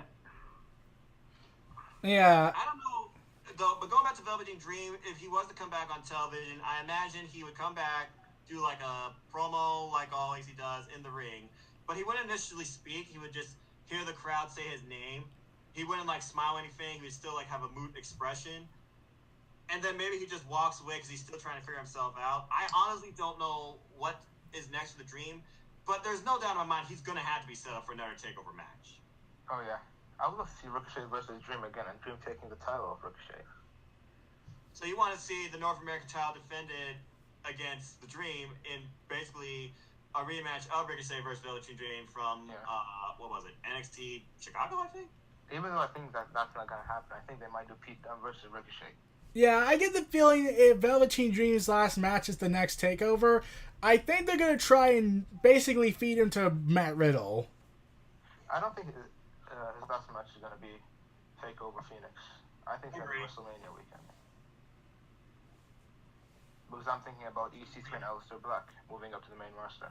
Yeah. Aleister Black, Velveteen Dream, EC3, those have got to be like the first three names you think of, single competitor-wise, being moved up to the main roster. 100%. So. Yeah. Yeah. And you're right about Ricochet versus Pete Dunne because they did glance each other after War Game. I have to imagine that match is going to happen. Yeah, I think it's going to happen. Yeah, I get the feeling that this time they're going to try and ensure that there's no screw over, so they're going to probably make it a no DQ match. Right, where anything goes. It's not like they need that, though, but I can understand what you're saying. Who should win that match? Ricochet, Pete Dunne. Okay, that's a tough one. Like, I don't want Pete Dunne to drop the title with Ricochet to Ricochet yet. I kind of want him to lose it to the new signing they made to another Progress wrestler. To Walter. Yeah. Yeah, I honestly don't see... I feel like they're not going to ever have the NXT UK Championship on American soil for the long run. It's going to have to stay in the UK, so... While I feel that it's a moot point, I don't think they're going to do title for title again, but it would be interesting to see Pete Dunne as North American champion and NXT UK champion. I would absolutely love to see Marty Scurll versus Pete Dunne, and Marty Scurll beating Pete Dunne. In fact, just have them both in a finger-breaking match. Who wishbones the other first? Yeah, Marty Scurll, I mean, he wants to be considered, though, a heavyweight, So, oh wait, here's another name I thought about, and this is just random. Dalton Castle. Oh, yeah? Oh, yeah. I forgot about him, a former Ring of Honor champion. He had a pretty good rivalry with Cody, so there's that history there. So, he might be another potential candidate for All Elite Wrestling. Yeah. Pentagon Jr. Oh, yeah. The Lucha Brothers in general. Phoenix. Yeah. I saw the match between Kenny Omega and Rey Fenix. That was great. Oh, what if they go ahead and sign Sami Callihan? Oh, Or no. just, oh, really? Please, no. Are you trying to bring back Japanese death matches to American soil? Oh please! It's not like it can't be as worse as what happened in Mexico. Oh God. Yeah, good point. That's just wrong on so many levels. Yeah. It impresses me how at All In they even delivered a great 6-person tag and they still ended on time. If All Elite Wrestling was to become a thing, I really wonder how long you would want each episode to be. 1 hour, 2 hours? Maybe 1 hour and a half. So middle ground. Yeah. I don't know. I mean, you get a lot out of an hour of NXT, for example. I mean, I've seen up to 4 matches in a single NXT. Yeah, and yet for some reason Raw produces 3 hours, SmackDown produces 2, and I barely feel anything unless it's involving Becky Lynch. I agree. I wish Sasha would just... Look, I love Bayley, but I wish Sasha would just turn heel. Yeah. I don't like Bailey that much. I don't know why. Did you ever like Bayley, like on the main roster or during NXT? Did you ever NXT, find her? of course. NXT, yes. On the main roster, not that much. Well, I mean, think about how she debuted. Just saying. In fact, she even said in an interview she didn't want to debut challenging the champion. She wanted to earn her way to the top, but Vince was like, screw that. Yeah, and look at what happened since. And all we've been getting lately is freaking 6-woman tags. Enough already. Unless they're going to establish a 6-woman tag team division and introduce a women's tag team title for that division, there's no point. Look, the day we actually get trios type championships for women or men in WWE is the day that they finally endorse Lucha Underground was a thing. Yeah. Oh, I thought of something. What if they get Wade Barrett to go to All Elite Wrestling? That'd be interesting. Stu Bennett, isn't he like the GM of World of Sports Wrestling, I think? That, and he also showed up at Lucha Underground. Oh yeah, and that final cinematic thing. I know that season 5 though is still kind of up in the air at the moment. Yeah. There's a lot of wrestlers from Lucha Underground that I think would do great in All Elite Wrestling. Johnny Mundo.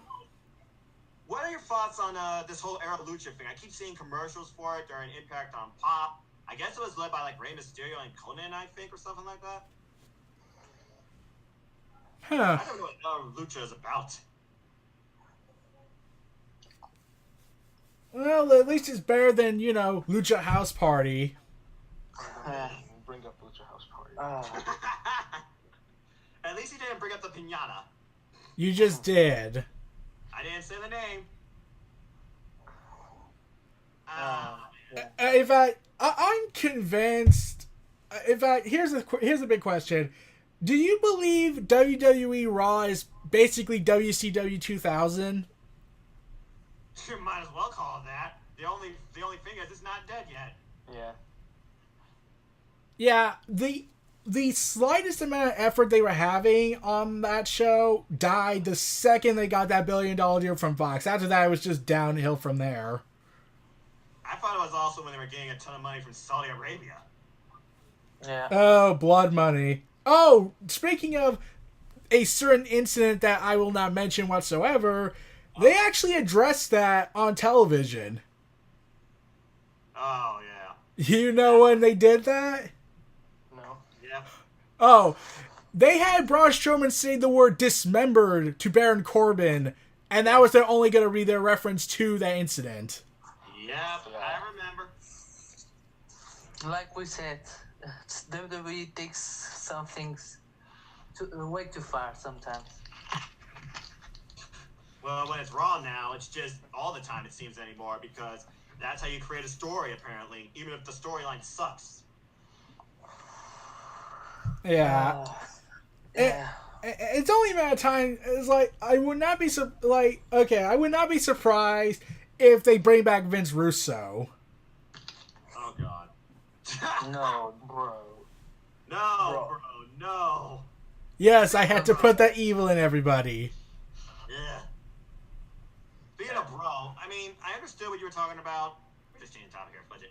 I understand what you're talking about, Matt Riddle and Velveteen Dream. I feel like they're going to do something more with Matt Riddle and Keith Lee based on their past history. We've already seen them in backstage.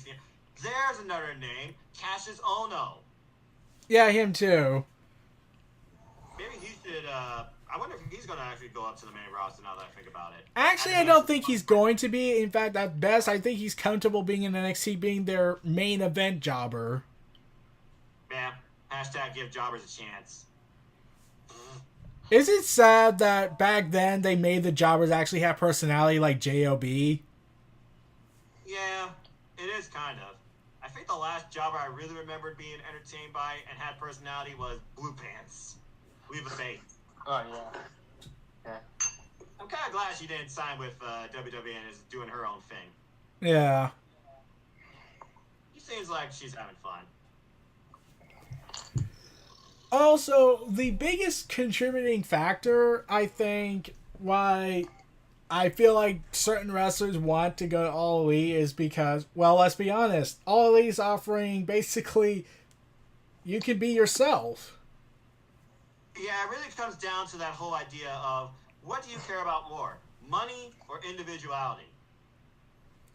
Like, it would be fun to have both. Yeah, well, WWE's not going to give you that. Double. Let's start predicting NXT TakeOver Phoenix card. Didn't you say you saw the card already? So. I'm not gonna try and spoil it. I appreciate that. Yeah. Hashtag spoiler 3. Yeah. So women's championship. I'm looking at the NXT women's roster. Who hasn't had a title shot yet? Actually, I don't think they're gonna do an NXT title women's match at that point yet. I think they're gonna do that 6-woman tag team match. Really? Yeah. I think the 6-woman tag is probably going to be before that, honestly, because if you look at the takeovers, haven't the titles, at least 2 of them, I think, been defended on every show? Pretty much. I feel like that's the standard anymore. It's probably part of the reason why these titles are actually valued more a little bit. So, I'm actually thinking at NXT TakeOver Phoenix, it's going to be Shayna Baszler against Dakota Kai for the title. Okay. I think we're done with Kairi Sane going for it at this point. Oh, yeah.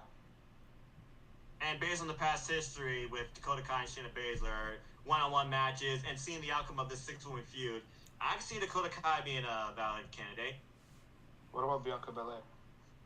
Well, she keeps on bashing how she's undefeated. Sorry. But, yeah, that's another one. The question is, how do you set that up exactly? They're not going to have her face Shayna Baszler one-on-one. Before then. It'd be pretty hard to tell a story around that. Isn't she kind of a heel technically, too? Yeah, but wasn't Pete Dunne technically a heel, yet he sided with the faces? Yeah, Pete Dunne's in a weird place, though. He's literally in between, but as far as NXT UK goes, he's got to be the biggest face. Yeah. Oh, yeah, Zhao said he had to go get dinner. No problem. I mean, again, at this point, we're just talking. I think this was just a pilot of what can we share, what can we discuss, Yeah. and what can we go. I mean, it's not like we're having a business meeting. We're not at a round table discussing, okay, here's the plan, here's what you need to research. Yeah. I don't know much about podcasts, but I feel like podcasts, they have like a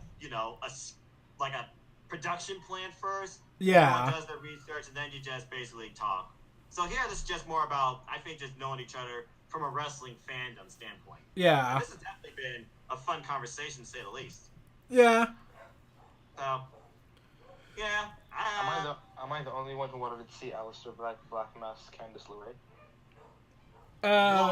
Okay, here's the thing about that. Intergender wrestling. I kind of wish they did it more. In fact, I was advocating for a while for Tommaso Ciampa versus Candice LeRae. Oh, that would be great. That would be insane. No, Ciampa versus Nikki Cross. Yes, that would be awesome. Look, I'm okay with intergender wrestling if you think about it like this. Both the men and women, they know they are not in there to hurt each other. They're in there to tell a story.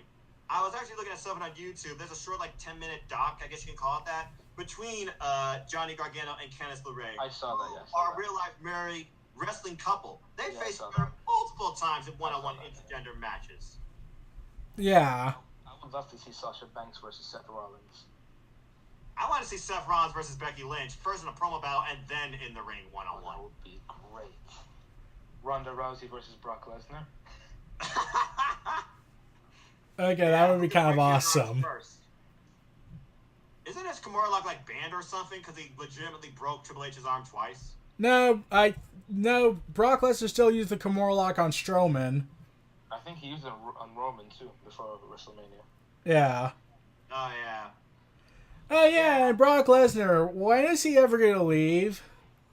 I thought he was gonna leave after WrestleMania. Don't he only have like one match left on his so-called extension that he signed? He's going to be at WrestleMania 35, and he's going to fight at the Royal Rumble, so... Wait, he's going to fight at the Royal Rumble? Yeah. Yeah, he is. Huh. I wasn't sure if he was going to do that or not, actually. It's going to be against Braun Strowman if he's able to recover in time. You know what? Just give me Finn Balor versus Brock Lesnar. I don't even care if Finn Balor loses. That would be a great match. Just give us something different. Yeah. Yeah. Well, somebody needs to have it for Finn Balor besides being known as the Fonz. That or smiling. Yeah, the smiling. Why? Just why? In fact, here's the thing that probably was the biggest insult I ever got from Vince and the commentators. Remember when Finn Balor came and he was dressed as the demon for Baron Corbin, even though that made no sense? Yes. Michael Cole said this, that the Demon King persona of Finn Balor has not been seen since his match with Seth Rollins. Basically, what you saw with Bray Wyatt, the one with AJ Styles, that never happened. Oh yeah, that was totally. Vince has no memory of that. Nah. Well, Vince has no memory of anything relevant to wrestling. Unless it's involving nostalgia, Roman Reigns, let's see, part-timers. Charlotte Flair. Or, yeah. When you think about mixed match challenge and you think about dream mixed match teams, still keeping the intergender thing, but working together, what would be your first dream team? Let's see, Johnny Gargano and Candice LeRae. That was inevitable. Aleister Black and Zelina Vega. Huh. Well, I mean, they're married, allegedly, so yeah, that's pretty Yeah, cool. but I also would like to see Aleister Black and Nikki Cross. Oh, that would be great. How about Nikki Cross and Drew McIntyre? Huh. That would be interesting. Yeah, I thought that would be an interesting pairing. Who would you put Bianca Belair with? Ooh. That's a tough one. Don't say Titus O'Neil. No. Oh, hell no. He's going to be kidding. But hey, kudos to Titus for all the community work he does and stuff like that. Yeah. Good-hearted individual. And I'm still annoyed at the fact that he got suspended for grabbing Vince's hand to lead so Stephanie can go first. Yeah. Also, the fact that he's back in Vince's graces from sliding under the ring is just unbelievable. Yeah, in fact, here's the thing I found out. Vince wanted to fire Titus O'Neil.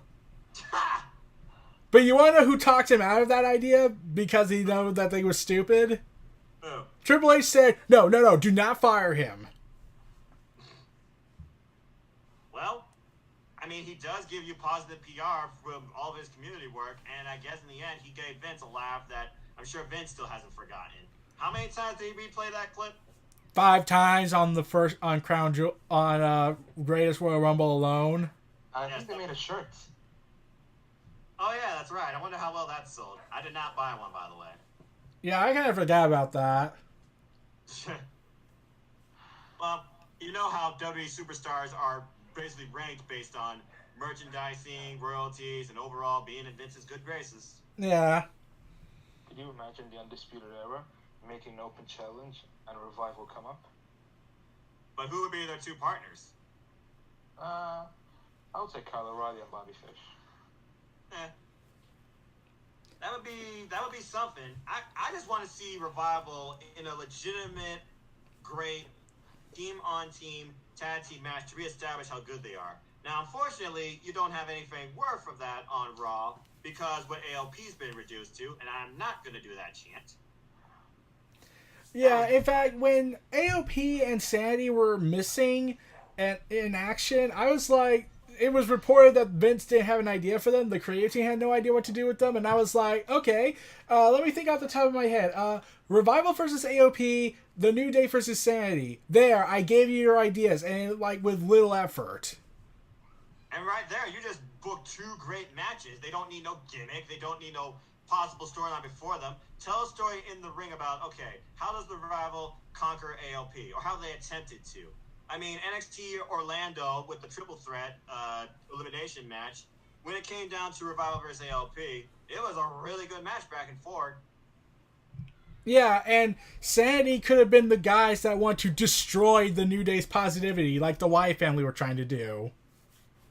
How bad do we need the Wyatt family back? I'm just saying. I want Bray Wyatt to leave. They clearly don't like him.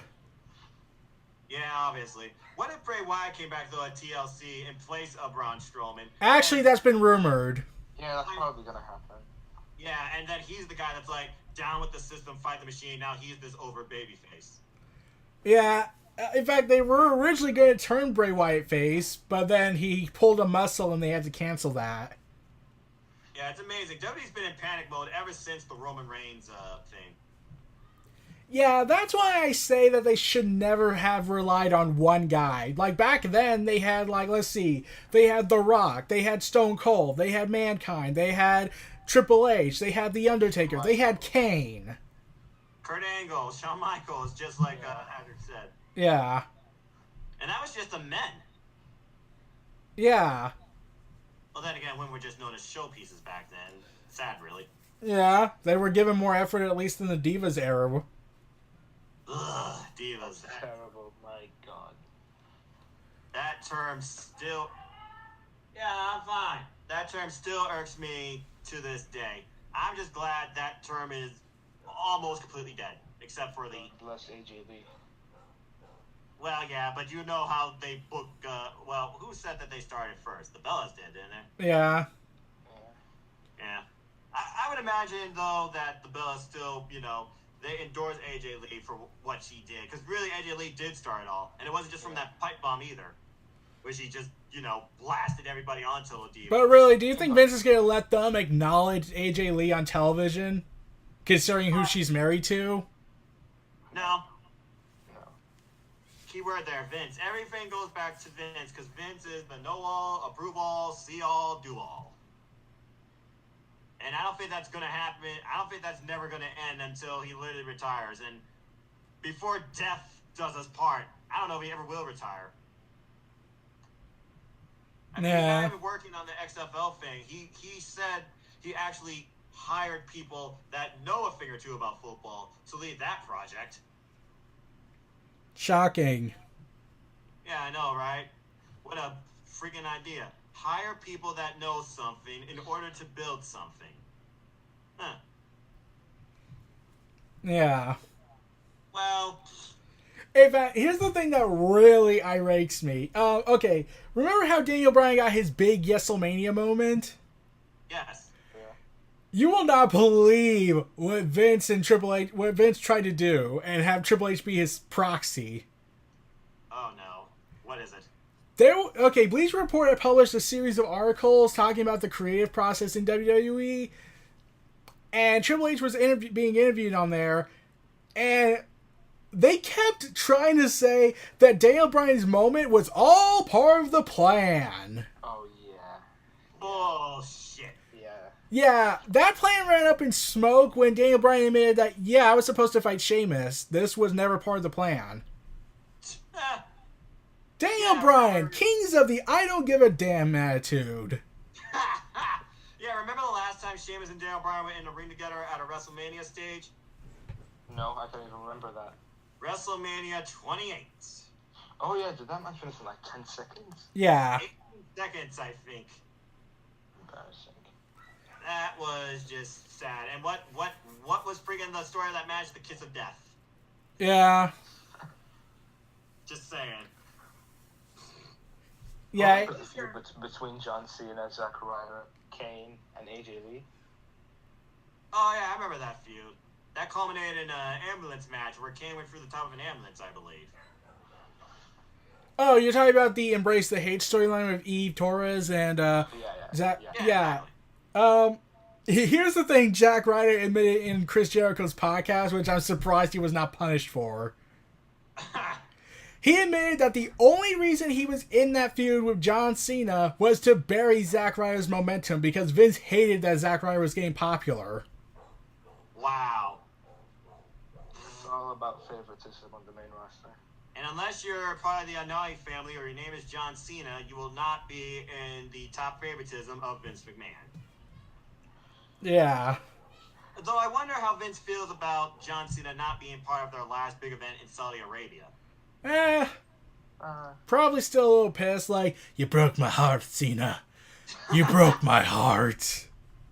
You were supposed to be in this match. You were supposed to be there for the fans. You were supposed to get PR. You were supposed to give America their shout. Yeah, in fact, they were originally going to do Jinder Mahal versus John Cena at WrestleMania this year. Oh, God, no. No! No! Yeah, they were originally going to do that, and I was like, oh, God, really? You're still on this whole pro-America, F the foreign nations? This is exactly what hurt Rusev. Just imagine Jinder Mahal versus Mojo Rawley. They already did that. Didn't we already have that, I thought, after... Like 3 times. Yeah. Thoughts on Bobby Roode? Poor Bobby Roode. Go heel already, man! Or quit. Yeah. You know, I just really wish one of two things would happen. A bunch of talent quits, and All Elite Wrestling happens, and Vince has a heart attack. Or B, a bunch of talent go back to NXT. Even if it's just for like a nostalgia night. And in fact, guess what Triple H said in his conference calls? Yeah. He said that he wants NXT to become a third legitimate brand, and he even said this, that he even wants former NXT talent who were called up, did not work out well, to come back. Yeah. And he makes a valid point. You might as well say NXT is a third brand. It's amazing it's under the same freaking banner as WWE. Yeah, in fact, I even joked that I keep forgetting that NXT is part of the same company considering how different they are. Yeah, no kidding. What are your thoughts on Big Show? He should have retired after Braun Strowman beat him in that great cage match. 100%. Oh, yeah, completely agree. His contract's due to... I'm actually just looking here at Fightful.com, looking at, like, contract expirations, legitimately before 2021. It says here his expires in spring 2021. The other names that we talked about, we kind of talked about already. Maranello, Kevin Owens, Paige, Mandy Rose, really. Hers expires late 2020. Oh, trust me, she ain't going nowhere. I don't think Miz is going anywhere, but he's got a while again. And I do believe Dolph Ziggler's not leaving. No. He should. Well, I mean, with that extension on his contract and how much he's getting paid, I don't think he's leaving. But I do think he's starting to care less about the actual WWE banner. I mean, he already seems pretty lackluster when it comes to his promos. I bet when Vince told him, all right, you're going to face Seth Rollins for the Intercontinental Championship. What do you think was the first thought going through Dolph Ziggler's mind? I think he was thinking, like, we just did this. Yeah, 14 times already. In fact, Dolph Ziggler had... Do you want to know what happened before Crown Jewel happened? That I think got Ziggler in trouble in the match at the Crown Jewel thing that happened, went the way it did. Ziggler had said in an interview about a day before or so that Vince favors Attitude Era superstars creatively over the younger blood. Yeah. There's no argument to that, unfortunately. And think about this. Yeah. Ziggler says this comment, and then all of a sudden he loses to Shane McMahon at Crown Jewel, who's an Attitude Era star. I think even Seth Rollins said that WWE don't need The Rock. Yeah, that too. I mean, it's hard to argue. The way I see it, if you aren't in the ring day in, day out, and you're new blood, and you're giving your all, you really shouldn't even be, even associated with WWE at this point. Quit living in the past. Times have changed. Wrestling is evolving. Why don't Vince do the same damn thing? Because he's taking too much inspiration from Eric Bischoff and how he handled things. Yeah, Yeah, we all remember that era. In fact, someone on Bleacher Report a few years back actually said this comment: "What would have happened if Bischoff didn't exist?" Huh. As in, the legends don't go to WCW; they stay in WWE. Would we have gotten the same effort that we get now, which is very little? I don't know, actually. It's a very interesting thought. Yeah, Because, yeah. again, the hotspot of WCW was the friggin' NWO, and pretty much that buried it also. Yeah. It amazes me how they took such an awesome angle and wrecked it within 2 to 3 years. And then they tried to revive it back at No Way Out under the WWE banner, and look how that went. Hogan was too popular, and I seriously don't know why. Because people still lived in the 80s. In fact, I used to like Hulk Hogan, but then as time went on, I was like, he's kind of being an a-hole. That and all his creative control stuff he did, burying people, not giving people a chance, like, it just bugged me why he did that. Like, he even said in an interview a few years back that the only reason he got into wrestling was because he didn't want to have a real job. A real job. Yeah, this is a job. I throw my body every day and risk high medical bills versus working in an office. And now I can't do the leg drop anymore, but I still want to wrestle again. And we ended up getting Sting vs. Hulk Hogan at Bound for Glory. In fact, here's the thing Vince had told Hogan one time during a meeting. What? If Hogan can get into proper physical shape, he'll have John Cena at WrestleMania 31. Oh god. Oh, jeez. And then the racist scandal happened, and they scrapped all the plans they had made for that match. Yeah, that was actually being planned out. Ugh. Look, I can understand putting John Cena in a WrestleMania match. The man still can go. I think the dumbest thing right now is he has hair that looks like JBL, and that liking is crap. But we do not need to see Hulk Hogan versus John Cena. Could you imagine a triple threat match? Hulk Hogan, John Cena, and Roman Reigns. Oh, no, here's a better idea. Let's put the 3 biggest egotistical wrestlers in one match. Triple H during his Reign of Terror era, Hulk Hogan during WCW, and John Cena during his high point of burying the Nexus. Oh my gosh. It would be hard to imagine who would win. Yeah, I'm about to say, that's hard to call, and it's hard to say if anyone would get cheered in that. You'd probably be booed out of the building and risk being a bottle thrown at you, like in TNA when the freaking Aces and Eights betrayed Jeff Hardy or whatever, and it was Bully Ray the whole time. That was a good storyline, by the way it was developed. Yeah. Aces and Eights was kind of a cool faction for a while.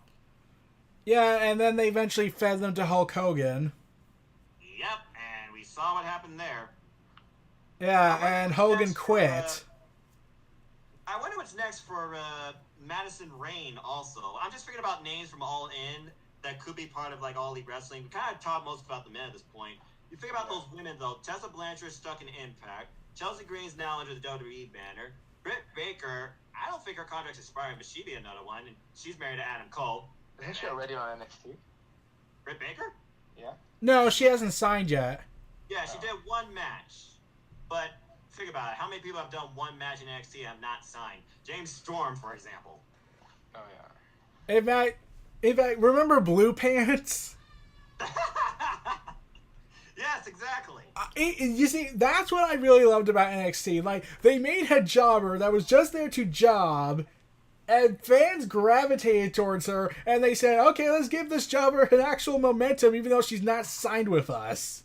And she beat Carmella. That too. Friggin' jobbers had a chance in NXT. In a way, they almost still do. Yeah, at least they're allowed to give more effort than just be destroyed. Yeah, no kidding. Like, remember when Samoa Joe had his first match in NXT? He was facing a jobber, and, like, they gave him, 6 minutes, and half of that was the jobber getting offense out? Yep.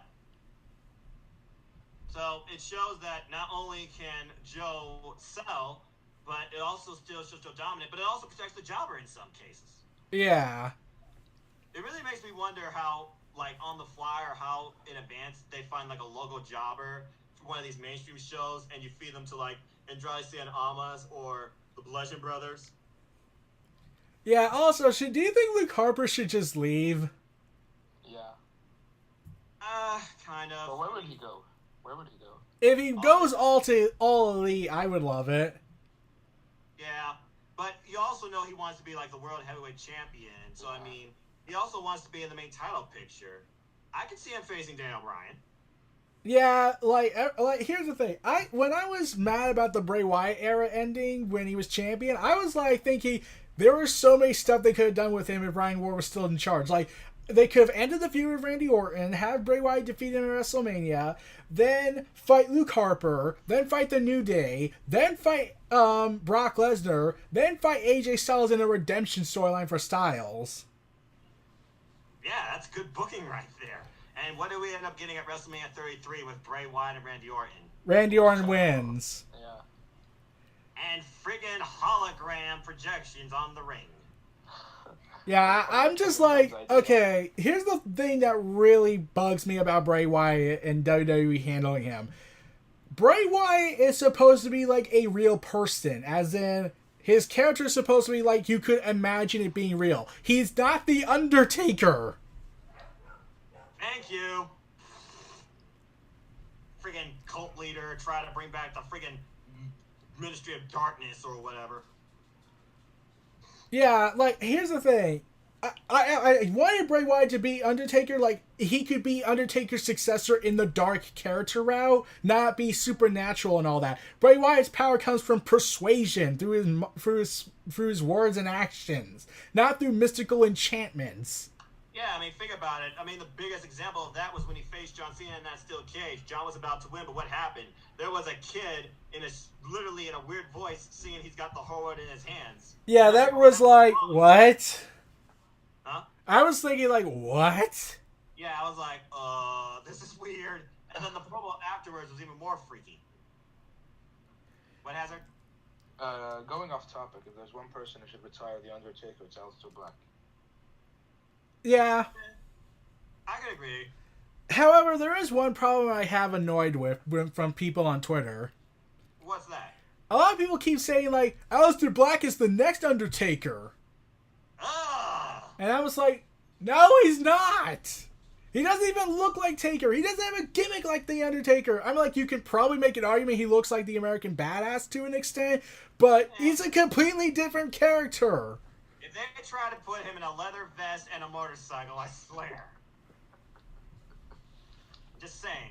Let's not compare NXT talent to friggin' veterans or past talent. NXT is about bringing new, original, fresh characters that the WWE Universe can learn to love or hate. But whatever. It's not a freaking recreation of somebody. Let's talk about a few NXT talents who are going to succeed on the main roster. That's kind of hard to answer because Vince has an agenda. I think Tommaso Ciampa. Yeah, in 205 Live. Can we try and skip over 205 Live? Because while you may do great on 205 Live, you aren't getting the appropriate audience, it seems, and you definitely aren't getting enough time. It should be a Full Sail. Yeah, I agree. Yeah, everyone says the same thing. Just say in Full Sail or someplace like it, and then you would have something. But no, you said, let's give them at the dead of the end of the show. At least it's not a Monday Night Raw, right? I'm like, then we wouldn't have nobody. Well, I mean, to be fair, for Monday Night Raw's tape, what do you get? You get freaking main event. How do people actually pay money to go and watch Monday Night Raw? I wouldn't even go there for free. In fact, speaking of Monday Night Raw, remember when John Cena wasn't around for one show and it was during the Survivor Series build-up for the Team Authority, Team Cena thing, and that was actually the best episode they ever produced? Yeah. Yeah, here's the thing that happened. Apparently, Vince have given Cena so much clout in WWE that Vince even offered refunds to those who wanted to see Cena. Whoa. That was how big John Cena was to Vince. He's so big that he's bigger than Monday Night Raw, that he's bigger than WWE, that he could just give a refund out. And yet they say no one is bigger than the WWE. They made Roman Reigns the main event over the WWE title against Samoa Joe with no stakes. Really think that. And remember how many people left in droves, and they literally showed that on camera. Yeah, I think they realized, oh god, we ran into this. Could you imagine if Roman Reigns and Jinder Mahal main evented Money in the Bank? That would have been I'm pretty sure someone would just say, well, they killed the business. Yep, there we go. It's over. That was the middle part of the show where everyone went to the bathroom or grabbed snacks. In fact, there was word going around that they were considering Roman Reigns and Bobby Lashley to main event. That's a fucking nightmare. No, well, I mean, when you think about Roman Reigns versus somebody in the main event, that was every WWE fan's nightmare. In fact, now we want the guy back more than ever because Raw has degraded into something even worse. In fact, here's the thing. Remember how I told you John Cena had apparently so much clout that Vince would offer refunds to people who saw Raw even after the show? Yes. Survivor Series was not supposed to be SmackDown versus Raw. Oh, God. What was it supposed to be?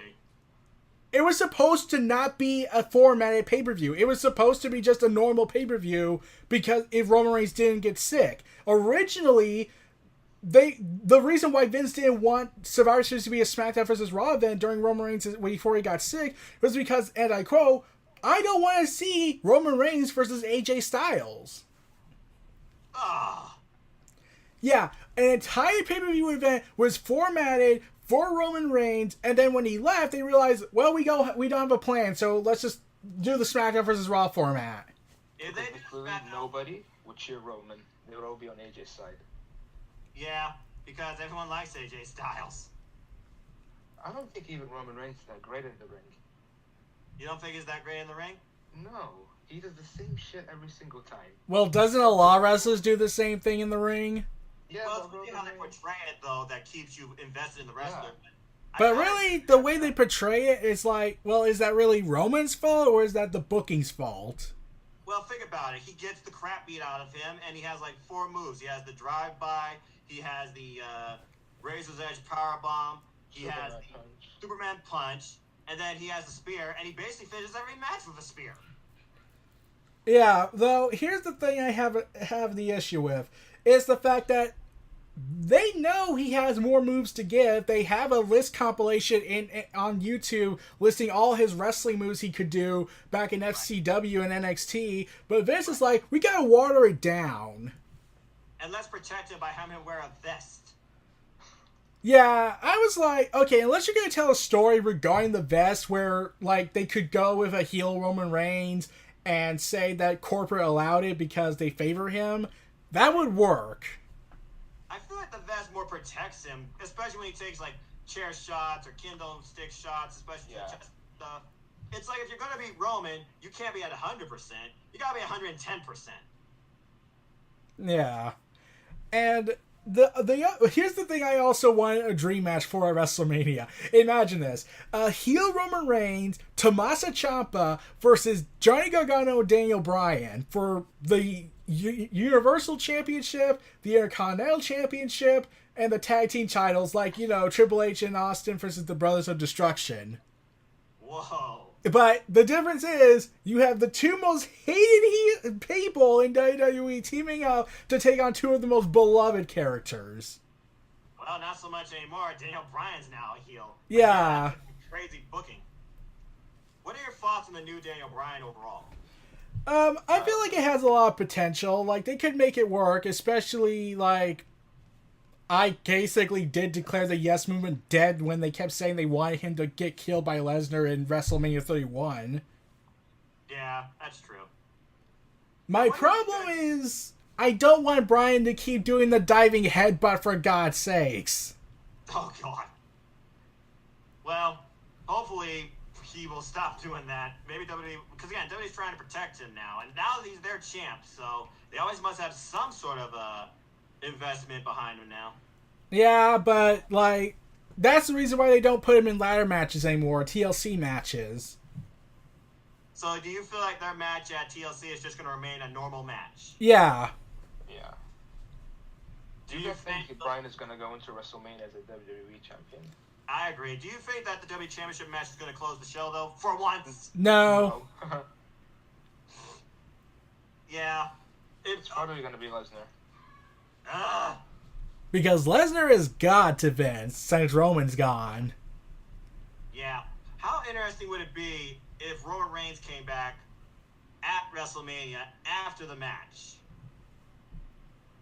Unless he spears Seth Rollins, then no. Yeah. In my opinion, this is AJ's last chance to main event WrestleMania. Yeah, no kidding. Do you think when they bring Roman back, they should bring him back as a heel or a face?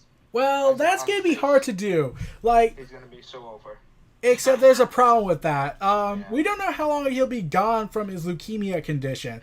He could be gone for 2 years at best, at worst.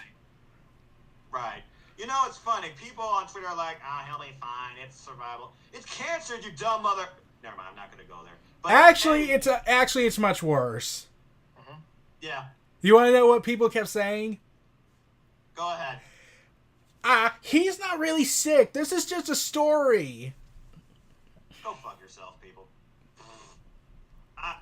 The short-sightedness of a WWE fan, casual fan, I might add, that's just unbelievable. How stupid can you be? Yeah, I was like, why do people assume this is a story? How do, like... I know Vince has a death angle problem where he likes to take a dead person and make a story out of it, but I don't recall them ever doing cancer.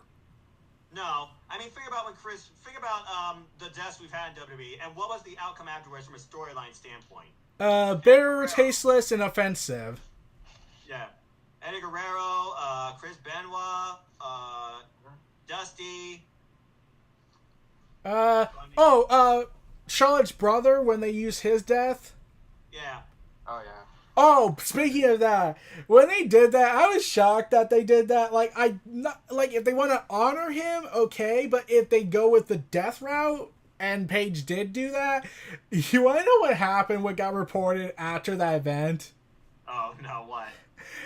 WWE tried to play damage control by saying, it wasn't our fault. Charlotte was the one that insisted upon it. We had no choice in the matter. It's not like we bully people around and tell them to do stuff. We have no control over our wrestler. What? They tried to blame Charlotte for that death angle. Damn. And I'm thinking okay, do you really want to paint yourselves as WCW, the company that couldn't control their own roster? Is WWE trying to become what WCW was? Well, did you hear what happened on Monday Night Raw? About what? The show was not even fully written until the show started. Yeah. Oh, good lord. You know, like WCW did. Man. Okay. Well, I'm just going to say this right now for the record. I've been watching WWE weekly content my entire life. Probably not missing an episode. This coming Monday, I'm officially taking a stand by someone I've come to know as well, who shares the same sentiment. I am not watching Raw. Okay. I haven't watched Raw for 4 weeks. Yeah, and look at what you've heard. So, Hazard, apparently you're the smarter out of us. Yeah. Eric, have you been watching Raw every week, and are you still going to watch it? Unfortunately, yes, because I kind of have these retrospectives where I go over a wrestler's year. Oh, okay. So, yeah, basically committing suicide via torturing myself. I say it every week. I bleed blue. SmackDown Live is the A show. Truth be told, it's not a great show, and it doesn't be on NXT. But if you're just looking at mainstream between SmackDown and Raw, SmackDown is still watchable. Yeah. Yeah, I mean, and remember that one terrible SmackDown episode they had, a week prior? Yeah. Oh, that was terrible. I couldn't watch that. You want to know the sad part is? I couldn't. Yeah. Guess who is backstage watching? Fox executives. Triple H? No, Undisputed just told you. Wait, Yep. who was it? Fox executives. Oh no! Yeah, they presented a horrible show with Fox watching. Guaranteed, after half an hour, they ran away. Oh man. So let's just figure about the whole Fox move. So Fox apparently wants Ronda Rousey, for example, because they want the biggest stars possible. And of course, with her past UFC history, that would probably relate to people on the Fox Sports Network. Do you see WWE doing another so-called draft with them being brand split exclusive after WrestleMania and before they change over to Fox? Yeah, 100%. Yeah, because Fox even gave certain conditions. Like, they want a wrestling product, they want Ronda Rousey, and they want to distance themselves from Raw.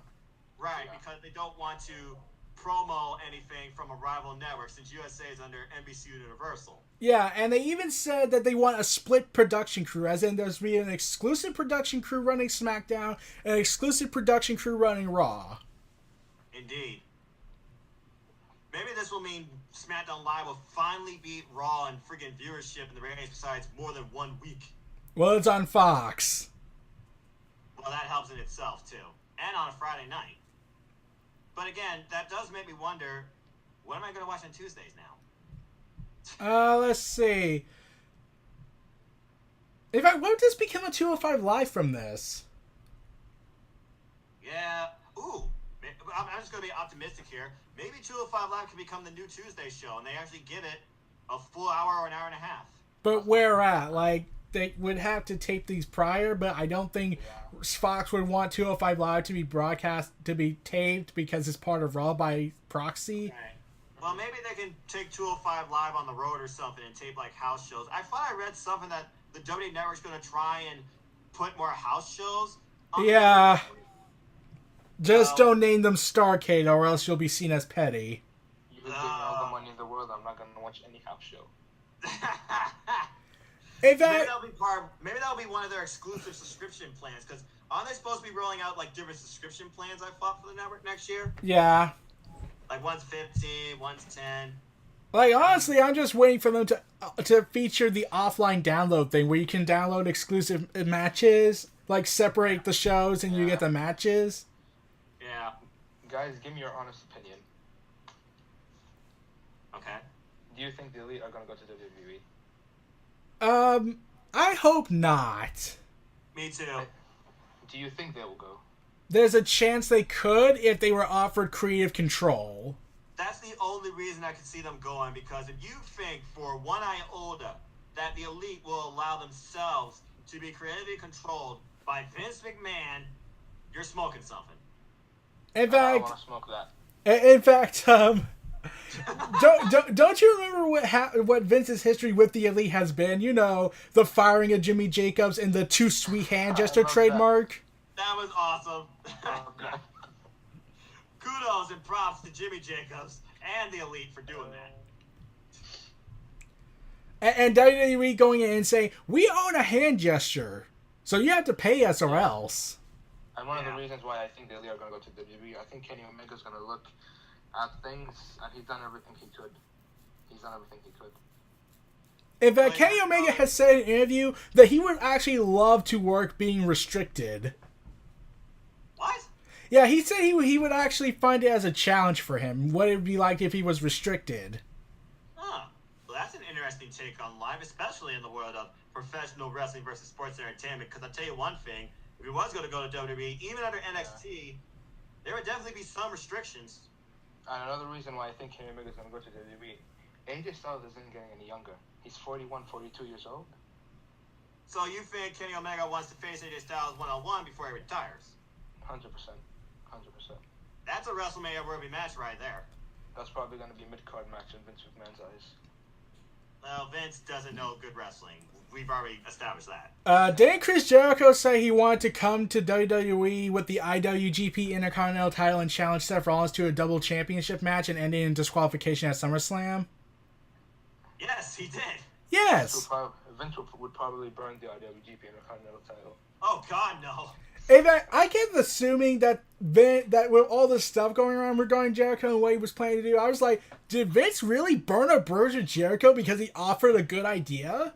He would probably have Drake Maverick to piss on it.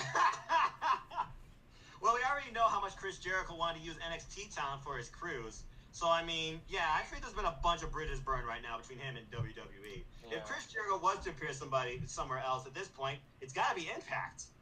In fact, it was just recently reported today that he met with some executives. At Impact Wrestling? Yes. Oh. I wonder if he's going to... Well, I don't know what the next show is after Homecoming, but I wonder if he is going to show up on Impact just for the hell of it. I mean, like, Sami Callihan has been calling him out. Yeah, there's that.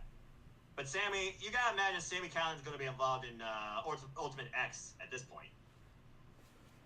Yeah. We don't have much booked for Homecoming at this point, so I mean, the only things we know for a fact is Tessa Blanchard versus Taya Valkyrie and Johnny. Too many damn names for the guy. Johnny Impact versus Brian Cage for the Impact World Championship. But Killer Cross is gonna have to be involved in that angle somehow. Yeah. Also, what would happen if Chris Jericho shows up to Impact Wrestling and he's holding the IWGP title, Intercontinental title? Oh, that would send shockwaves out, I'm sure, across the wrestling landscape. Yeah, like, Impact actually did work with New Japan with All In. Yeah. Yeah, so... And here's the thing that bugged me about All In. This is just a minor plot detail I always got bugged by. Why didn't Kenny Omega have his title with him? That was weird. Yeah. Like, you have the ROH title, you have the NWA title. Where was the IWGP title? Well, to be fair, Jericho didn't even have his title with him. It's Except like, he wasn't in a match, he broke in. Right, but still, he's the champ, so why wouldn't you showcase that, PR? It does really seem like a weird point to not even showcase those titles. And then again, like you said, Ring of Honor and New Japan, they have a really good working relationship. Question, did Cody Rhodes ever face AJ Styles? I don't think so. No, I don't think so. That would be a great match. Yeah, Cody versus AJ. Well, AJ versus anybody, is going to be a good match because AJ knows how to give you a good match. You can't say the same always about the other guy, Jinder Mahal. Also, two more things before we're done. Okay, what about the whole Nia Jax situation? Oh no! Hashtag facebreaker. Ah! Let's change that. Make her a Titatron. That just a fist that breaks through and says face breaker. Do you see her recent tweet about Aleister Black and Zelina Vega? Yeah. Yeah. I think she deleted the tweet. Yeah, she did. And she even went ahead and told Ronda Rousey, learn how to wrestle instead of going on Twitter. Like me. I've been going on Twitter and not learning. Yeah, Twitter and not learning. Two things that are actually so easy to achieve. Guaranteed, WWE are going to do Becky Lynch versus Nia Jax at WrestleMania. I really don't want to see that. Me neither. Put it on the pay-per-view beforehand if you have to do that. I mean, what's after Royal Rumble? Elimination Chamber? What I would do is Ronda, Becky, and I'll add Charlotte to that match, and I'll do Shayna Baszler versus Asuka. In fact, didn't I propose a storyline where they could have this big conspiracy angle where Nia Jax, Kevin Dunn, Charlotte, and Ronda Rousey are favoring each other and trying to screw Becky Lynch because she's everything the Vince doesn't like in a talent? I think so, and it certainly wouldn't surprise me if that is a pitched idea because right now Becky's got to be the most over in the company. Like, imagine if Kevin Dunn shows up on television, drags the referee out right before Becky could win, Becky gets out of the ring, and then punches Kevin Dunn in front of the WrestleMania crowd. Yes! Please.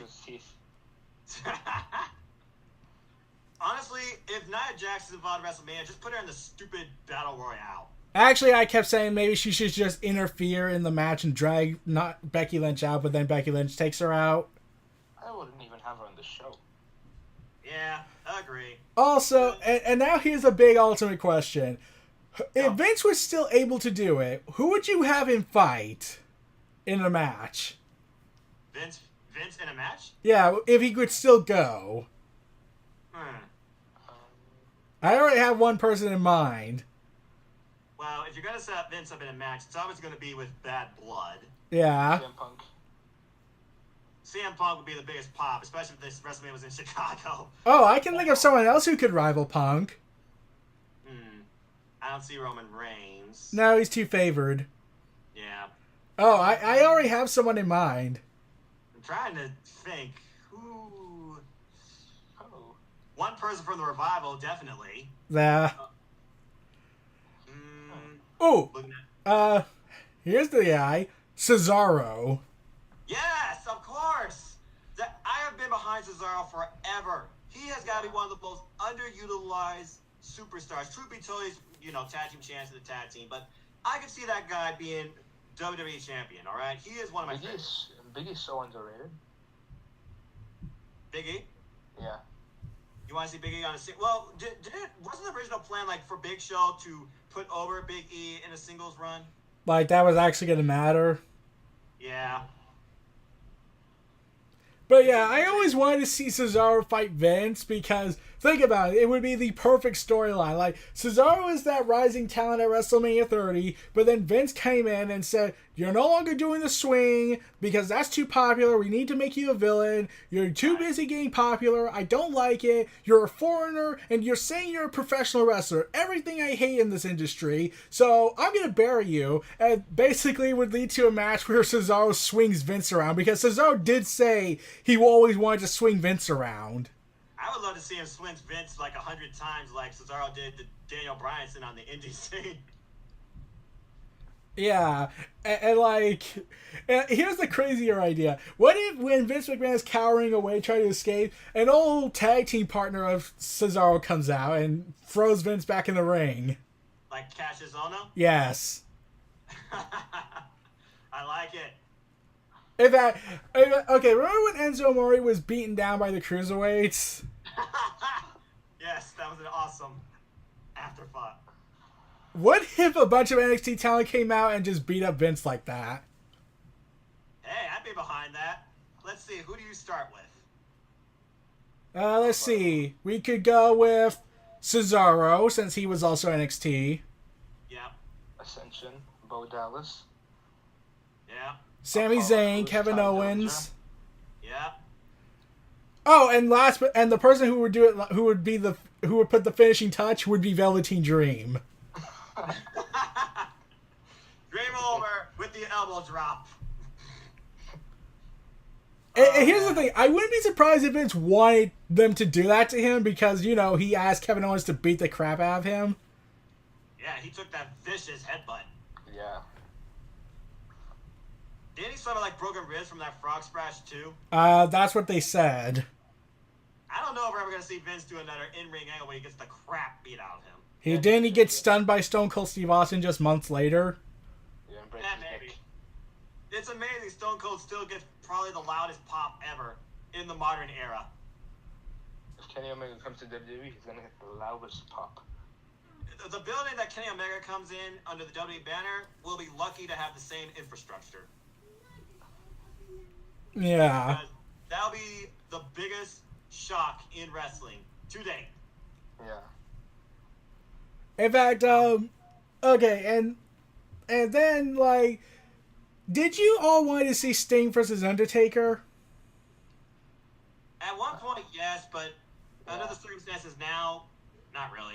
Actually, here's the thing. I never wanted to see Sting versus Undertaker. Not for the reason that I think the match would suck. It's the fact that, think about this. This is a dream match that's been built for over 2 decades. How can they ever live up to that kind of hype? Well, I guess it really depends on how far you love nostalgia. Maybe you do a milestone type special and you look back at the history between these two brands or something like that. Yeah, but here's the thing. Fans would want a huge quality match from them. They fantasized it for so long. And at their age, they wouldn't be able to deliver that kind of quality. Well, in today's era, what do you think is more important to the casual fan? Because really, this is what you're talking about. It would be really the casual fans. How would you show that match noteworthy to them? Do you think casual fans more care about nostalgia or just seeing a decent match? Do they even care about stories at this point? Well, let's see. This ain't the Attitude or Ruthless Aggression era where the philosophy was fans would rather see a decent match with a great story than a great match with no story. Right. And considering how WWE nowadays produces horrible stories and misguided matches, yeah, it'd be hard to try. They would have to expect a great match at least.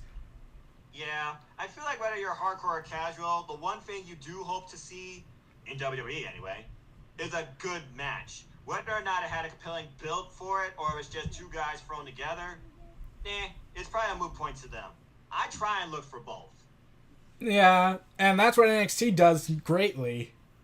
Yes, and the fact that A, the commentators aren't restricted, B, it looks like the outcomes aren't predetermined, that just further solidifies how good NXT is. And there's a bullet point system where they say, okay, we want you to say all this stuff, but can you do it in any way you can in order to get there? Right, and it's not like they're being reminded in their headset to say this bullet point now. They are freely structured to be themselves. Yeah, which always bugged me. Like, okay, so they have this system in NXT, and then when they're called up to the main roster, all of a sudden they're like the worst people in the world. Pretty much. Like, Drew McIntyre even said that originally they were wanting him to come back to WWE and join the main roster, but he said, nah, I kind of want to be in NXT first. Yeah, and now look, he's on the main roster, and look at what he's reduced to, a 484.0. Yeah, and like... Has he ever been pinned on the main roster? Drew McIntyre? Yeah. If you're counting now, I don't think so, but back then, all the time. Yeah, I don't think so right now. Yeah, right now, under this current character, he has not been pinned. Yeah, Vince is very hard on him. Yeah, in fact, I'm surprised they let him beat up Kurt Angle the way he did. Well, to be fair, you probably read the same thing I did. Kurt Angle talked with Vince about, this is how I want the match to go. I want to put Drew over. Vince gave him the okay. Kurt wanted the match like that. Yeah, but like, I was thinking, well, like, I'm surprised Vince let that happen, because Vince would favor the Attitude Veteran. Well, I guess it's a case where Vince favors both people, and if both people are in agreement to what they want to do with this other person that they both like, I guess it's okay on all fronts. Yeah, but then the thing that happened after that was what really bugged me. Like, really? You all hated that match? It was an Attitude Era veteran putting a new talent over. What distance did you want? Well, again, you're speaking of casual versus hardcore, okay? Yeah. So it really just depends showed on up. who you talk to. I thought the match was fine. I thought it was very interesting how it finished. I love the fact that it looked like this beaten, broken down veteran was being destroyed by this up and comer. You know, like Brock Lesnar did to Hulk Hogan? Well, yeah, but that was, Hulk Hogan, people were living in the 80s back then. Yeah, but at least now when people can look back on it, they can say, oh my god, Hulk Hogan put a guy over and was viciously destroyed by him. I don't know if I should see that as cathartic or I should be entertained by that. Are you not entertained is the ultimate question. Yeah, and look what becomes of Brock Lesnar now. Now he's become what Hulk Hogan was. He won't put on a good match unless it's someone he likes. He'll demand money on the spot. He won't put in the effort on almost every front unless it's someone he likes, I said. And the one thing that really bugs me is that he is at least not showing up at least on every pay-per-view. He doesn't need to wrestle on Raw. He could just show up at every pay-per-view. Yeah, I completely agree. Especially since you're holding their self-proclaimed top title, Universal title, worst idea ever. Yeah, I was always like, can they bring back the World Heavyweight belt? Yeah, why? Why don't they bring that back? Probably because it will give Vince flashbacks to WCW again. Oh, I know. You're not a prick. And Batista freaking made that belt very popular, World Heavyweight title. Yeah, like I always wanted the big gold belt to come back. And speaking of the term belt, Vince hates that word. Yeah, I know. You just said a big word. Yeah, Vince hates the word strap. He hates the word belt. Hospital. Yeah, he even got mad at Kevin Nash speaking at the Hall of Fame ceremony where he kept saying the word strap and belt. Yeah. Yeah, remember how the Hall of Fame was supposed to be this event where all these past legends came and spoke from the heart? Yes. Yeah, Vince hates that. In fact, you want to know why I'm saying that? Remember when Alundra Blaze was being inducted? Yes. Vince got pissed off that Alundra Blaze actually put Bischoff over and actually brought him back, called it the belt on the women's title. I'm actually looking at a list of banned WWE words and terms. You already mentioned a few: belt, strap. We already talked about hospital. Listen to this, guys. Banned WWE words, terms: the business, our industry, pro wrestling, pro wrestler, house show, war, performance, performer. He even got sports entertainment banned. Well, that lasted like about 2 seconds. Yeah. DQ, faction. Well, there's the whole thing about faction. US, the title is on the line. Talent, interesting, shot, backstage, feud, fans, and title changing hands. So we're basically not allowed to say anything. Yeah, basically. In fact, he tried to ban the term backbreaker. Oh my What? god. Yeah, he tried to ban the term backbreaker. How the hell do you... What? So what, backstabber? No, it has the word stab. Oh, yeah. Yeah, in fact, even Vince said the word kill cannot be said, but they'll do a whole bunch of murder angles with Braun Strowman. And you can say dismemberment, which Yeah. doesn't sound nearly as bad as killing, apparently. Yeah, in fact, I was surprised that, like, okay, and Strowman, remember when they kept doing remember when he was thrown in a garbage truck and smashed?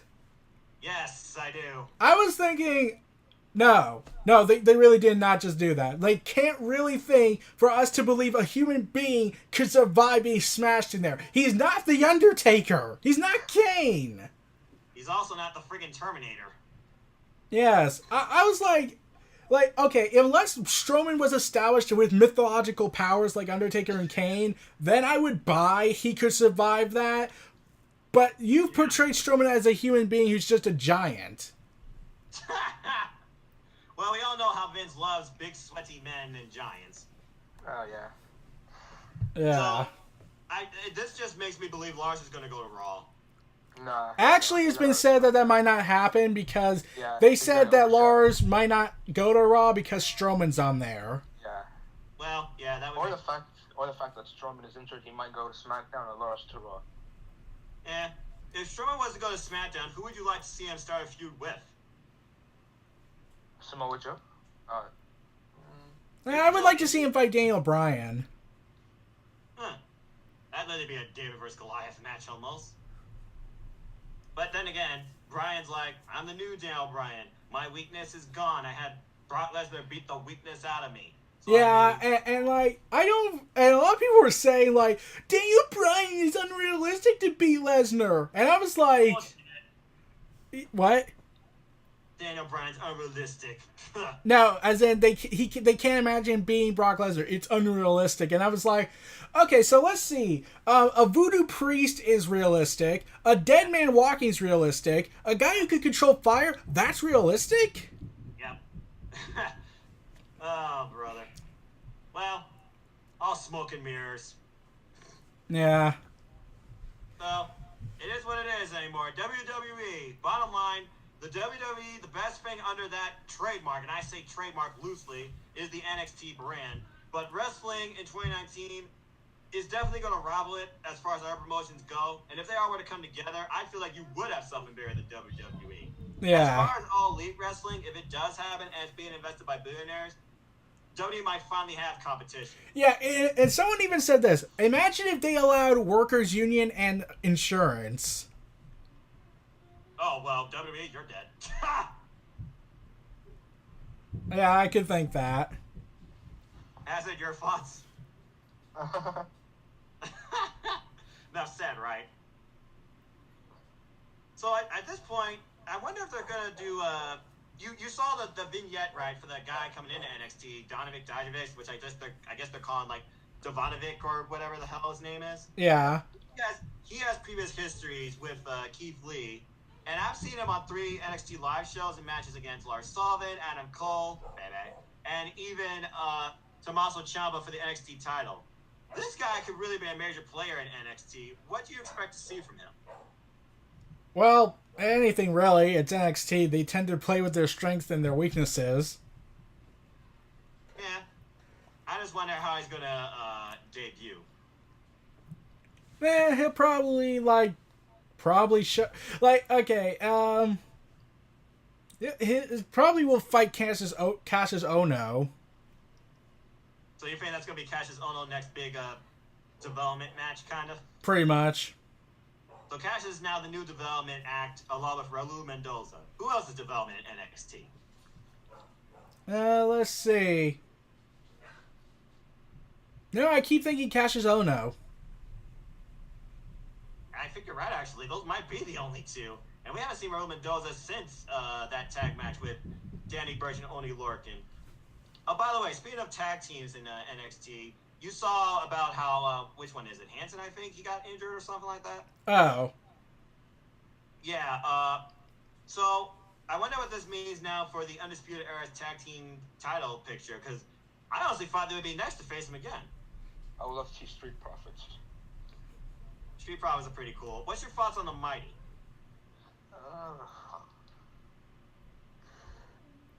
Were they TM6 one again? Yeah, Yeah, they were TM1. Yeah, I kind of forgot about them. Yeah. There's just nothing about them that excites me. They're a pretty good tag team, but you're right. They don't got a lot of fire behind them. Yeah. What about Heavy Machinery? Oh, I love them. Otis is freaking... I love them. In fact, I'm surprised they haven't done the War Raiders versus Heavy Machinery. Yeah, that'd be a really good match. But, I mean, who would you want to win that? Well, the War Raiders. Guaranteed when War Raiders gets called up to the main roster, they're going to be called the Raiders. Because long names are offensive. Yeah. Yeah, or last names. Yeah. In fact, what do you think about the whole bringing back the War Games format? When they brought back the match after so many years of people demanding it. Well, Stephanie McMahon has been on point saying, and I quote, WWE listens to its fans. I think she's full of bullshit, but then again, she also thinks WWE could become bigger than Disney. Yeah, I still call BS on that. Great joke. Next. Yeah. Yeah, in fact, when I had first heard the War Games was coming back in NXT, I was like, well, Survivor Series is dead. Pretty much.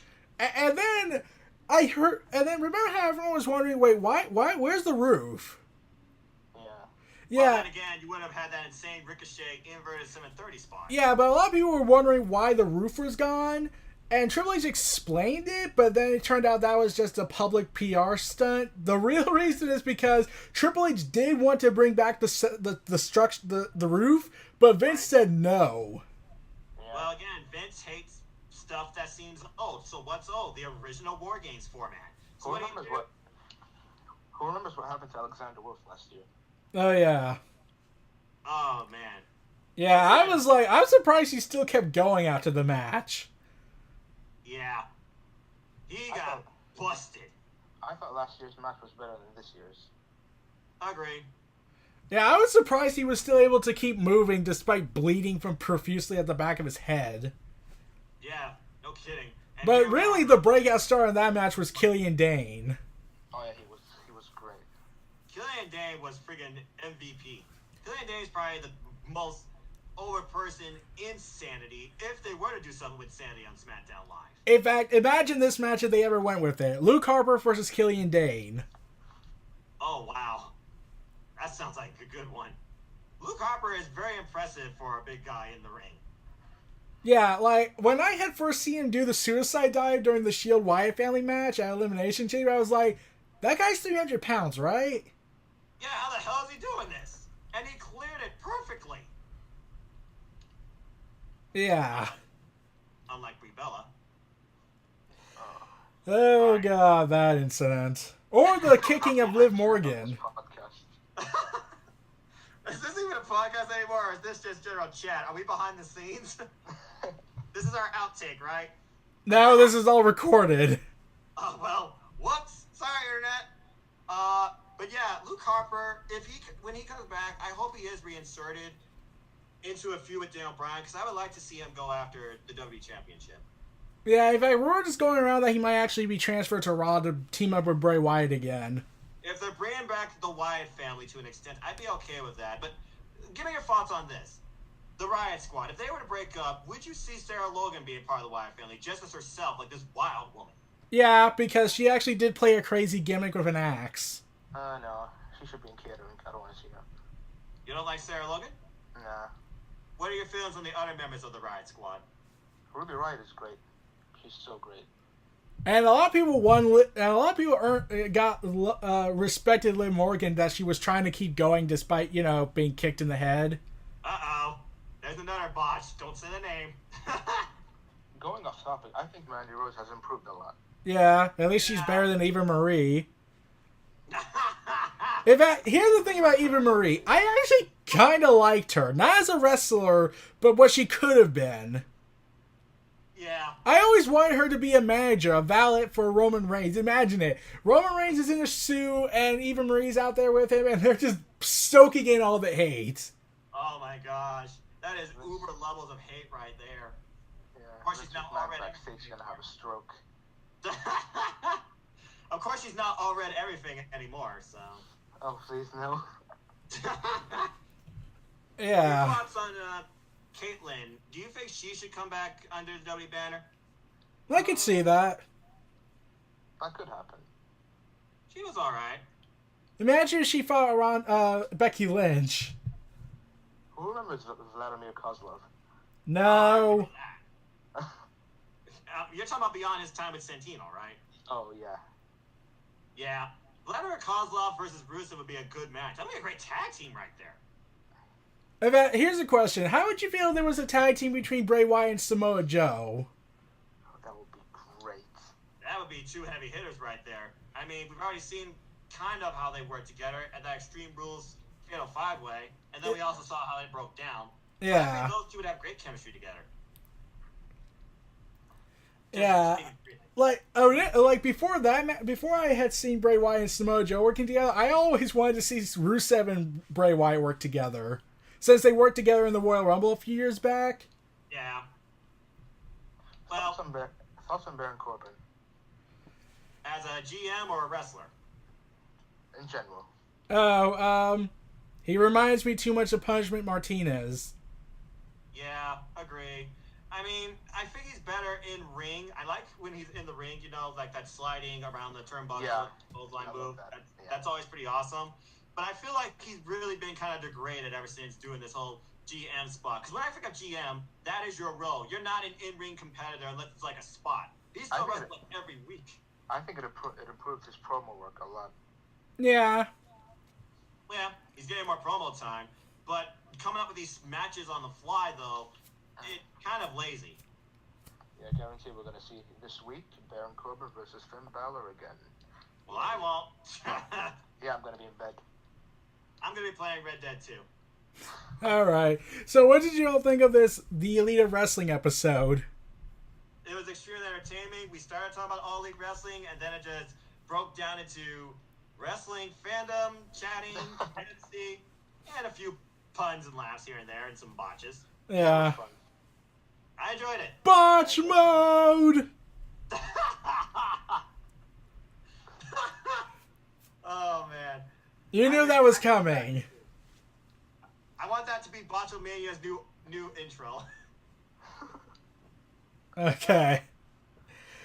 All right. This was fun. Hope we can get the rest to come in for the next time. Yeah, I hope so too. So this is going to be a monthly thing? No, I think at best it's going to be bi-monthly. Okay. All right. Anything else? I think that's pretty much it from me.